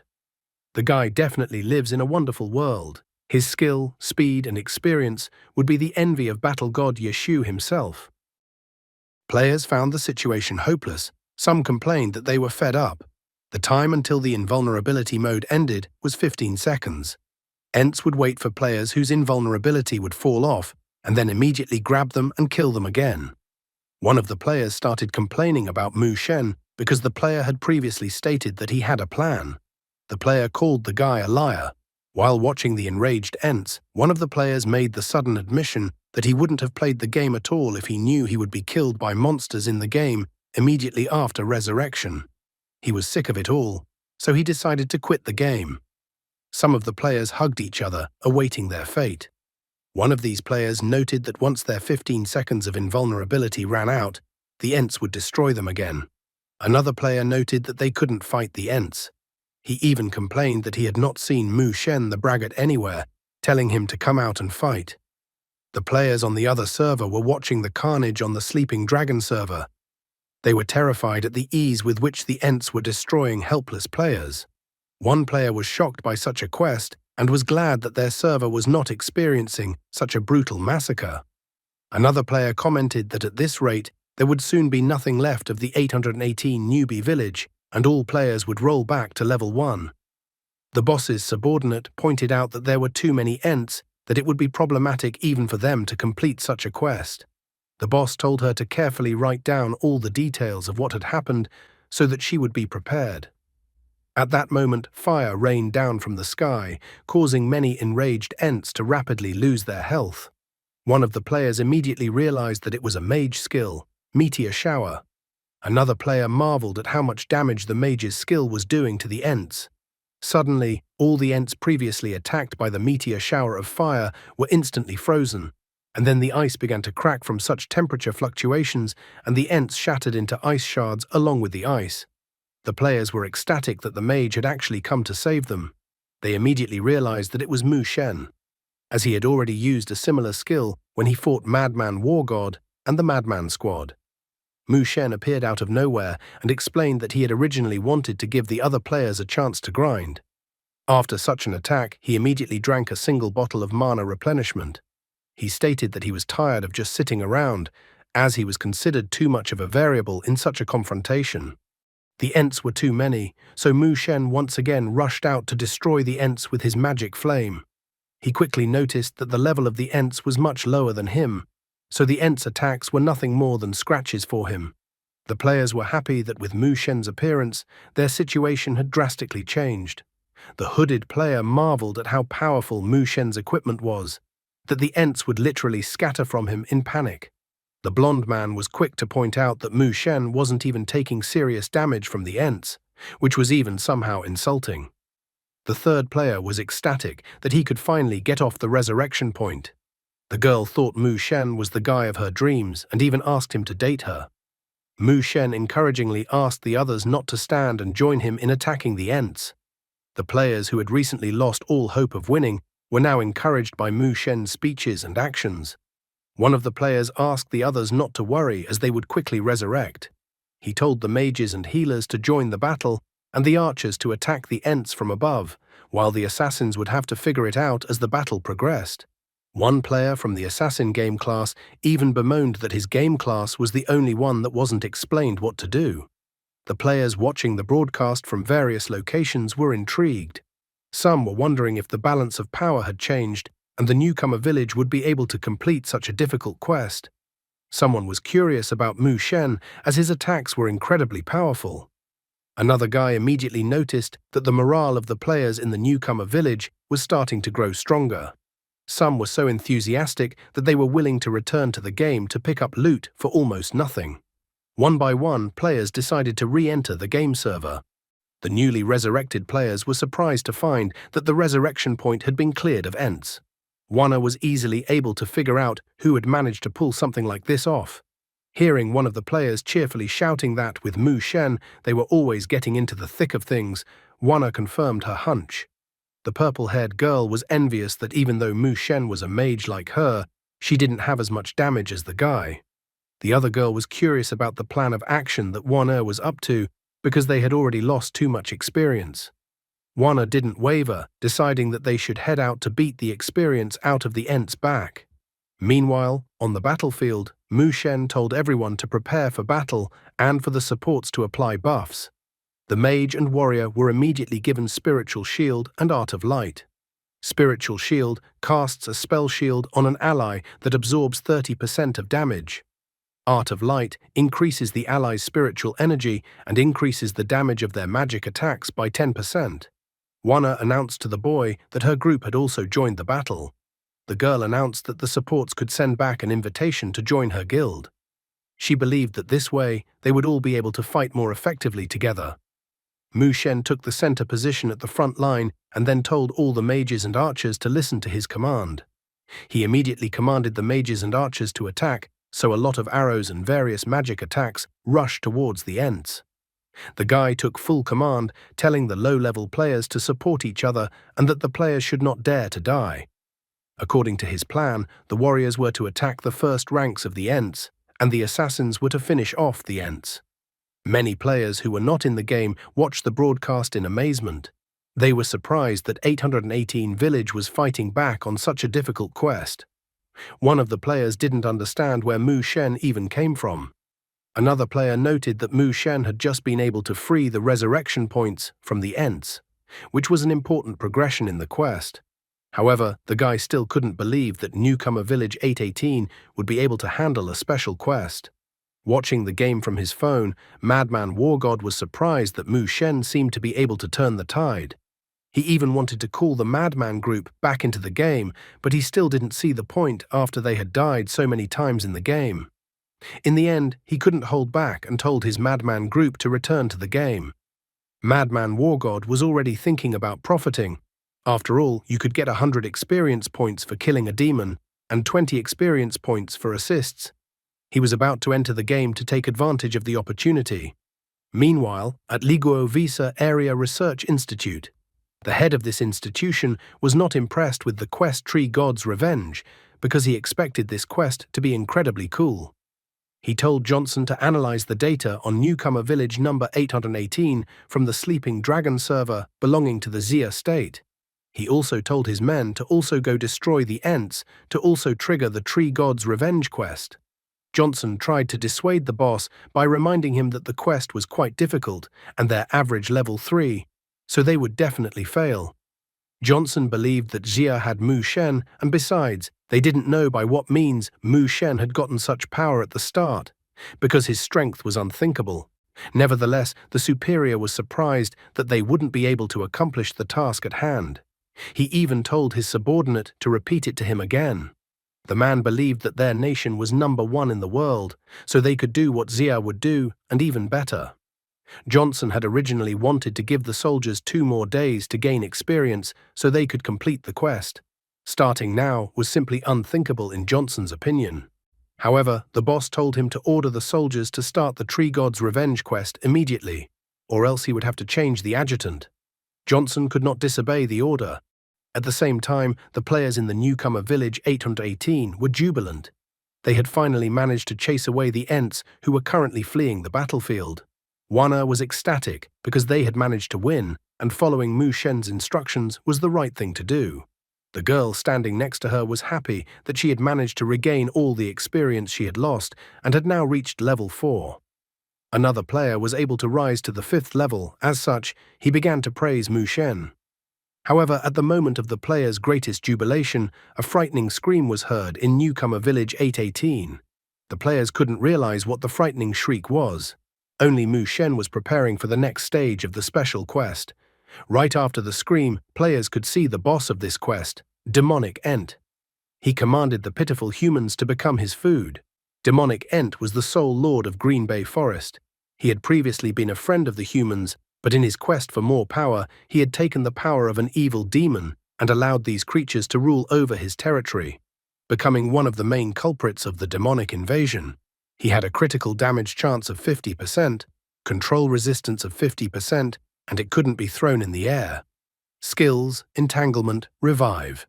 The giant-sized demonic Ent scattered many players like ants with just one swing of its woody arm.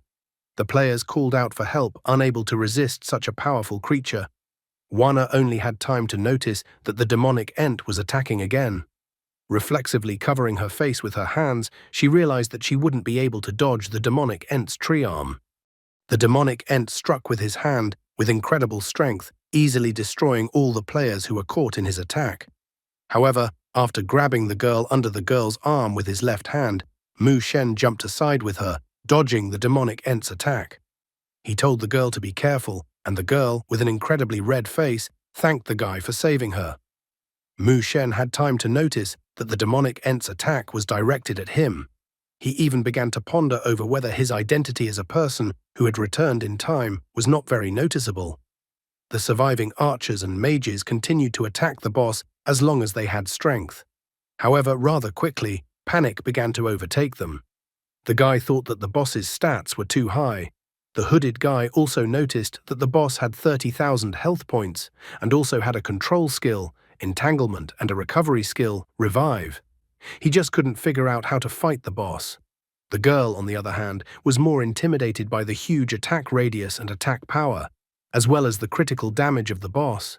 She thought that the boss could just destroy them with one swipe of the vine. The demonic Ent let out a fierce scream, and below him, the Ents, who were now under the protection of their boss, were unwilling to flee the battlefield in shame. The hooded guy also noticed that the Ents had already returned, which meant that they could not be defeated and could only wait to die. Another player asked for the invincible Mu Shen to come up with some sort of plan. Wana was also curious if Mu Shen had any plan. Contrary to everyone's panic, Mu Shen kept his cool. He asked the other players not to panic. He told the others to get busy destroying the Ents, and he would deal with the boss himself. Wana agreed with this guy's decision, asking him to be careful and leave the Ents to her and the other players. Wana told the others not to panic, but to start by grouping themselves into classes. The warriors and assassins were to be led by Tingsue Shasha. The mages and archers were to be led by Tingsue Xiao Tu, and Wana was going to take command of the supports. For starters, the warriors had to hold off the Ents. In the direction indicated, the mages and archers were to attack the Ents. The Wana's supports were told to stand fan out, assisting the others. The girl realized that Tree God was incredibly strong, so she had to hold back all the Ents to help Mu Shen. Looking at her back, Mu Shen remembered that in the future, Wana would show herself capable enough to defend the safe zone. He was slightly surprised that the moment had already come when the girl would have to shine with her talent. Suddenly, the demonic Ent turned its head and looked at the guy. Mu Shen realized that he was not mistaken earlier and that the demonic Ent's attacks were directed at him. After dodging the demonic Ent's attack by counterattacking it with flames, Mu Shen remembered that the boss had high damage and powerful regeneration. However, the guy knew that the boss had weaknesses. He knew that the demonic Ent was the sole lord of Green Bay Forest and that he used to be a friend of humans. To dodge several attacks, the guy used his title of the fastest man. He reminded the boss that the demonic invasion started because of the boss, and that he was tormented by guilt after gaining power. However, the guy knew that demonic Ent's weak point was his heart, so he used a fire attack to attack demonic Ent's heart, critically damaging it with 555 health points. One of the players started complaining that he could barely manage to dish out 10 critical damage, and Mu Shen attacked for 555 damage. Mu Shen didn't pay any attention to them. He realized that the heart was actually the boss's vulnerable spot, but the damage was too low. Tree God had an incredibly thick bark, so the guy calculated that he needed to fire 50 fireballs at the boss and hoped that it would be enough to deal with the boss. The guy realized that the damage done to the heart that was flailing around, fighting guilt with revive, was impossible to repair. He immediately used the encounter wind ability to dodge the boss's attacks. As long as the boss's attacks didn't get to him and he maintained his spirituality, then he could wear down the boss in single combat. However, he couldn't let the battle with the demonic Ent disturb Wanna and the others, so he needed to take the boss elsewhere. To deal with the Ents, he entrusted Wanna and the others.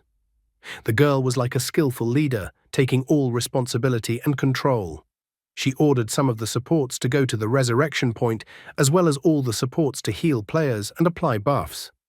Turning around to glance in the guy's wake, the girl was worried about him, but she had her own task that was important to accomplish. The demonic Ent ran after the guy like a dog after a sausage. This time, it decided to take advantage of the moment to attack the guy with its many branches. However, in addition to his headwind ability, he also had a speed boost from Village Headman's Blessing and the Fastest Man. So he was able to easily dodge the demonic Ent's nasty attacks. In the heat of battle, he managed to notice that the new vines were incredibly fragile, and these vines were also connected to the demonic Ent's core. The guy instantly made a decision and abruptly turned around and decided to burn the boss vines directed at him. The demonic Ent yelled at the guy in rage. Mu Shen only decided to strengthen his position by using Meteor Rain to cover the demonic Ent with multiple fire attacks, and then immediately using Frost Flower Dance. Thus, for the entire duration of the battle, he managed to lower the boss's health to the middle. While in the glowing fire whirlwind, the guy was delighted, noticing that ice and fire combined very well. Wanna, along with the rest of the players, continued to hold back the other players. A little distracted, she noticed that the boss only had a third of his health left, so after calculating, she decided that Mu Shen would need about 2 minutes to defeat the boss. She loudly announced to the rest of the players that they only needed to last 2 minutes. The girl told everyone to regain formation, as a new wave of Ents were coming at them. She didn't want to let the monsters break through the defense line, so she told everyone to stand to the death. Wanna kept encouraging the others because victory was near and soon they would all be rewarded, so everyone should fight to the very end. Mu Shen used the ice bonds to restrain the demonic Ent. He was glad that the freezing of the Frost Flower Dance had worked in time. He then put all his power into the last fire attack, which was a deadly attack for the demonic Ent. He even cursed the humans. However, before finally collapsing and disappearing, demonic Ent recognized that he, as Tree God, had made a mistake. Players instantly noticed the change as the Ents right before their eyes began to collapse on their own. Moments later, a system alert appeared in the game.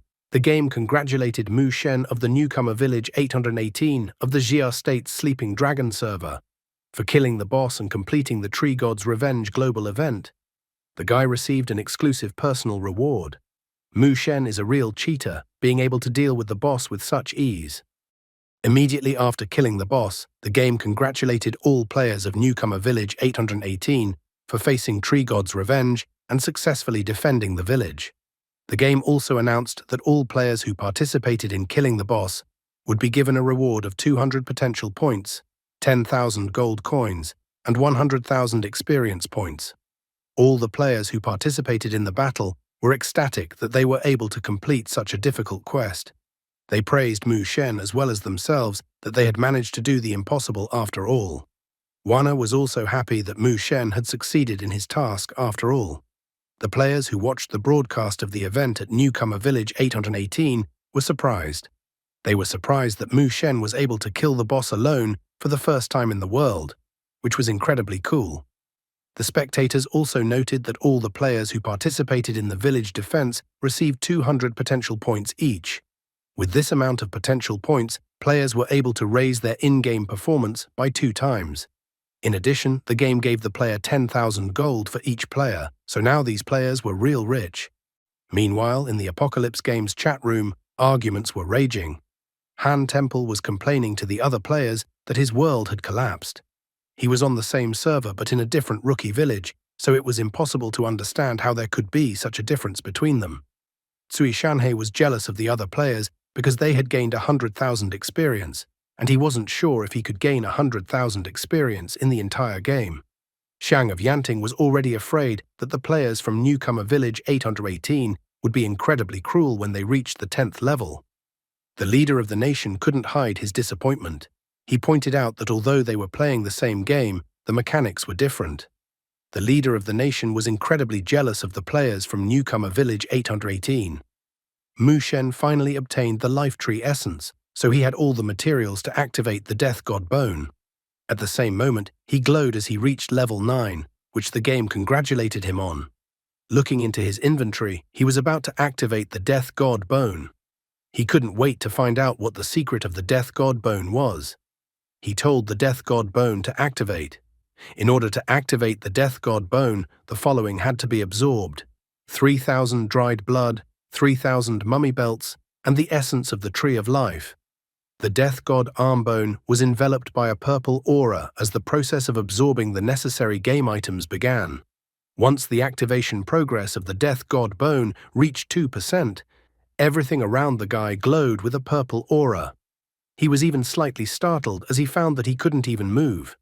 Wana and the rest of the players were greatly surprised when an incredibly strong wind suddenly blew. Some of the players even thought that perhaps the hidden quest wasn't over yet. The players quickly noticed that some sort of demonic mist was approaching them from Green Bay Forest. Wana suddenly noticed something interesting. She asked all players to check if they had an extra debuff, Death's Eye. Death's Eye skill. You cannot take a single step when the god of death is watching you. Don't look into the eyes of doom. If you stare into the abyss stares back at you. The players immediately paid attention, realizing that they too were under the effect of the Death's Eye skill. The blonde man didn't understand what the bug was in the game, as he was completely unable to move.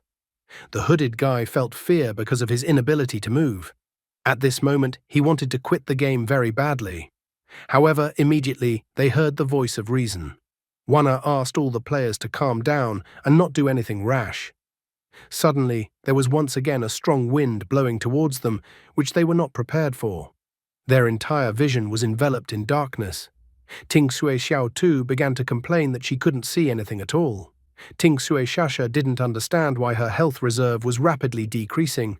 Wana was not feeling well at this moment. She was complaining that she couldn't use her skills or drink potions to restore her health at the moment. All she and the other players could do was watch their vitality levels drop to 0. Another girl was surprised that she had lost all her health, but somehow was still alive instead of returning to the resurrection point. Wana analyzed the situation, realizing that it seems that when the health bar drops to 0, they don't die, only the field of vision is darker. She asked the players to be patient and wait. Plus, she reminded the other players that their server was the first in the world to beat Tree God. The girl suggested that the game developers apparently didn't expect players to beat Tree God so quickly, so the game developers might be adjusting some of the game's settings at the moment. The other players immediately listened to the girl, deciding that her words made sense, so they quietly waited to see what would happen next. A cold sweat broke out on Wana's face from the exertion of the current moment. However, she remembered that Mu Shen had never returned to them. She speculated that perhaps the current situation they were in was Mu Shen's doing, triggering some game mechanics. The girl was worried that Mu Shen was in danger. Meanwhile, in the wilds of Green Bay Forest, Mu Shen was alone in this place. He didn't understand where the debuff Death's Eye came from. The activation progress of the Death God Bone had only reached 15%. Suddenly, in the dark sky directly above him, he saw 2 red eyes. The guy's face was covered in cold sweat as he realized that the Death God was looking at him. He remembered that the God of Death was the boss of the most difficult quest, Temple of the God of Death, which appeared when the apocalypse was about to come. However, no one managed to pass the Temple of the God of Death when the apocalypse came. That's when the God of Death himself came into the world. Looking at the Death God Bone in front of him, the guy assumed that the Death God had come earlier, due to the fact that the guy had started the process of activating the Death God Bone. Mu Shen was very familiar with the mechanics of the Apocalypse game. However, he didn't know much about the Death God at all. In his past life, he couldn't even enter the Death God temple. The activation progress of the Death God bone had only reached 35%, and it was becoming increasingly difficult for the guy to endure the strain. Suddenly, someone's voice reached him. The guy immediately realized that the voice belonged to the God of Death. The voice was exactly like the voice of the God of Death that he had heard before he died in his past life. Suddenly, the body of the God of Death began to appear more and more clearly in front of the guy. He even noticed that the scythe that was in the Death God's hands, which only strengthened the guy's realization that the Death God in front of him was definitely the Death God. Sumu began to complain that he had a renewed sense of frustration.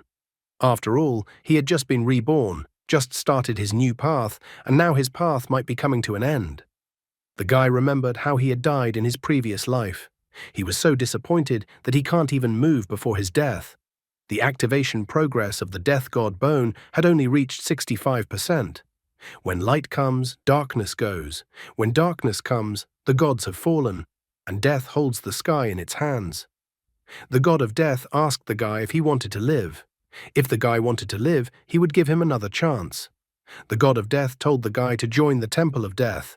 With his help, the guy will become the Archmage of Death. The power of all the nations of the world will become the guy's crown. The game notified Mu Shen that he received an invitation from the God of Death. The quest description reads, "Join the Temple of the God of Death and become the Archmage of Death. Magic attack will increase by 9,999,000. Health will increase by 9,999,000. Spiritual strength will increase by 9,999,000.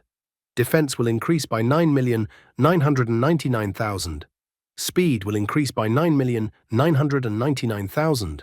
The activation progress of the Death God bone had reached 80%. Mu Shen didn't expect such a plot twist at all. He thought that it was some kind of joke, otherwise why would the God of Death be talking to some pathetic person? Hearing about the Archmage of Death, the guy did not understand where in the game Apocalypse was such a profession. Besides seeing such incredible attributes that he would have gotten if only to accept the assignment, he couldn't help but be interested. The guy couldn't understand why the God of Death decided to invite him to join the temple of the God of Death. He didn't understand what the God of Death saw in him and why he chose him. Besides, the chance to earn 9,999,000 in an instant only came once in a lifetime. Mu Shen searched for answers to his questions. He went through one answer after another: reborn advantage, heaven's chosen one, handsome protagonist. He had two options. The first option was to join the temple of the God of Death and become the Archmage of Death under the command of the God of Death, but that would be considered a betrayal of humanity, a betrayal of the temple. All reputation would be nullified, and the temple's reputation would be minus 100 million. With the adoption of the first option, he will be forced to become the enemy of all players, as well as being forever plunged into darkness. Second option: if the guy refuses to join the temple of the God of Death, he will incur the wrath of the God of Death and be killed. All items and equipment will be lost, and the level will be reduced to 0. His face was covered in cold sweat. He had originally thought that the option was too fancy, but it turned out that both options completely sucked. The first option might show quite lucrative, but it would result in him becoming an enemy of humanity. The second option involved being killed by the God of Death. He realized with frustration that if he was killed, his level would drop to 0. He wouldn't be able to obtain the plate armor of a legendary rank evil dragon again. Mu Shen had absolutely no idea which of the two options he should choose. He admitted that he didn't know how to solve the problem that had arisen in front of him. Swinging his giant scythe, the God of Death told the guy to voice his decision immediately. The guy asked the God of Death to wait for a while because he had given him a rather difficult choice. He needed to weigh the pros and cons, so he needed some time to think before making his decision. The activation progress of the Death God bone had reached 90%. Betray humanity and abet evil, and then plunge into darkness. This was an option the guy disliked very much. He decided to stall until the activation of the Death God bone was complete. The God of Death once again told the guy to voice his decision. The activation progress of the Death God bone had reached 95%. The death god had already swung his scythe, and only then did the guy ask the death god to stop, as he was about to voice the decision he had come to. In the back of his mind, Mu Shen was complaining that there were a bunch of problems with the rebirth. Finally raising his gaze full of determination at the god of death, the guy clearly stated that he was refusing the death god's offer. The god of death was surprised. He called the guy a fool, an ignoramus, and a lowly insect. He thought that for the sake of protecting the ridiculous light, the guy dared to reject his offer. The guy's face became even more covered in cold sweat. He stated directly to the face of the god of death that he didn't understand what was wrong with insects. Mu Shen believed that for a bug to become a crane, it needed to have an indomitable will and a stubborn heart, so he couldn't bow down to his enemy. The guy only laughed, for he could be killed but not humiliated. He even asked the god of death himself to come and kill him again. Swinging his giant scythe, the god of death told the guy to die. Mu Shen sent fate to hell because at the very least he would have to go through the key moments again once more. As he said goodbye, the guy realized that he had 3 seconds left, but he still thought he was cool. Just at that moment, a golden light struck him from the sky, and the blade of the death god's giant scythe shattered into pieces. Suddenly, a voice came from the golden light. He stated that the death god's ghost had once again crossed the line, indulging in killing. He didn't understand if the death god ghost thought that his temple was empty. The god of death immediately recognized the one who had arrived. He called him Michael. The god of death laughed, thinking that Michael really thought he could save the guy. The guy turned his attention to the 6-winged man who had a golden light emanating from him. Mu Shen was surprised by such an unexpected event. He also recognized the man. It was Archangel Michael, the leader of the heavenly host. Archangel Michael swung his left fist, telling the god of death to return to the underworld. Golden energy left Archangel Michael's left fist and flew towards the god of death. Lastly, the god of death stated that the guy was cursed and that he would sooner or later join them in the hall of the god of death. The god of death promised that when he returned in his true form, no angel army would be able to escape from him. Mu Shen was shocked to see the power of the heavenly army commander, who dispelled the death god's projection with just one strike. The temple is the core of the god's faction, one of the 2 main factions in the apocalypse world. The celestial host is the temple's elite fighting force, which enjoys a high reputation. The death god hall is the base of the darkness force faction.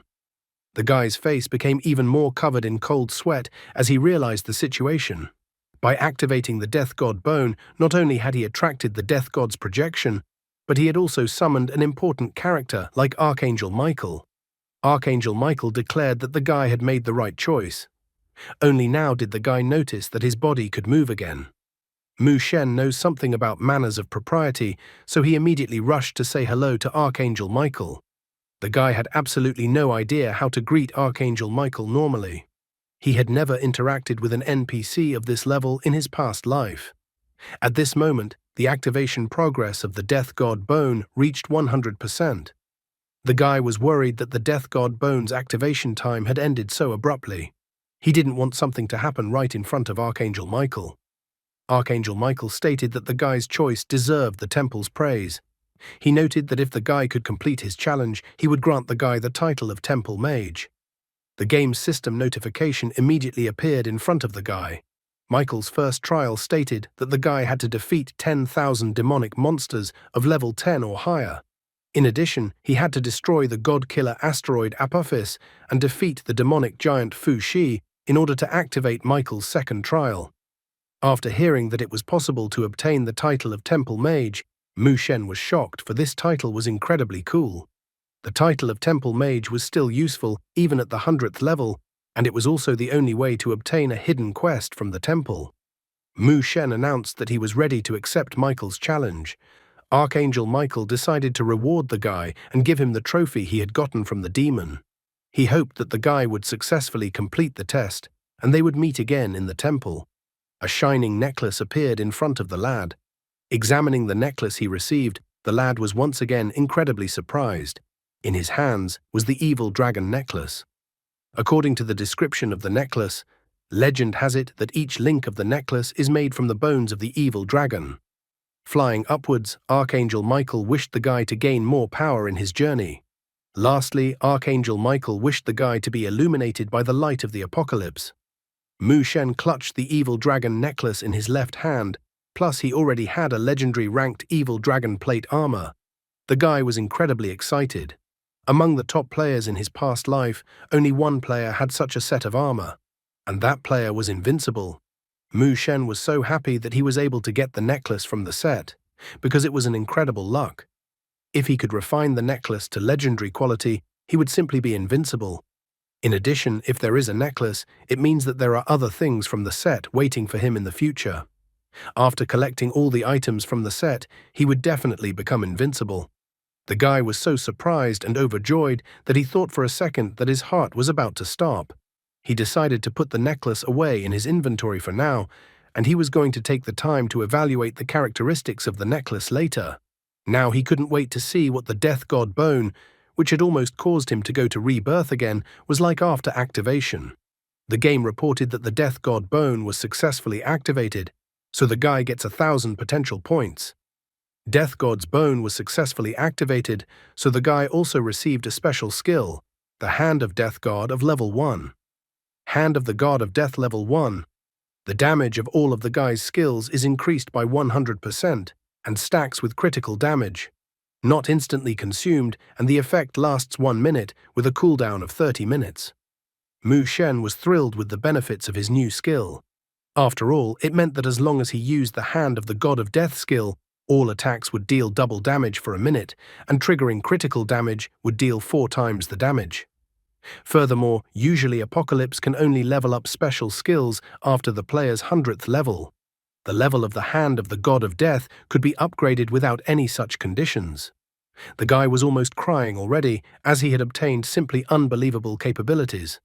He was ecstatic that he had not been reborn for nothing, for Apocalypse had not deceived him. However, in the next instant, he became furious at what requirements he needed to fulfill to upgrade the Hand of the God of Death to the 2nd level. 5 million experience was required to upgrade the Death God Hand to level 2. The guy was furious, since only 400,000 experience was required to go from level 9 to level 10. So 5 million experience seemed like the ultimate mockery to him. Besides, 5 million experience was only needed to upgrade from level 1 to level 2. Mu Shen sadly remarked that life was indeed a great joy and a great sorrow. He realized that in the future it was possible that he would fall greatly in the rankings. However, he still hadn't opened the Tree God's treasure chest. He couldn't wait to find out what other useful things he could get. The guy realized that he needed to level up to 10th level as soon as possible and get a new set of equipment. After killing Tree God for the first time in the world, he was expecting too much. Where will such high expectations and hopes lead a guy? And that's all for today. Thank you very much for watching the video. If you would like to see a sequel, please like, subscribe to the channel, and leave your wishes in the comments. You can also subscribe to Telegram to know about new videos. Bye everybody.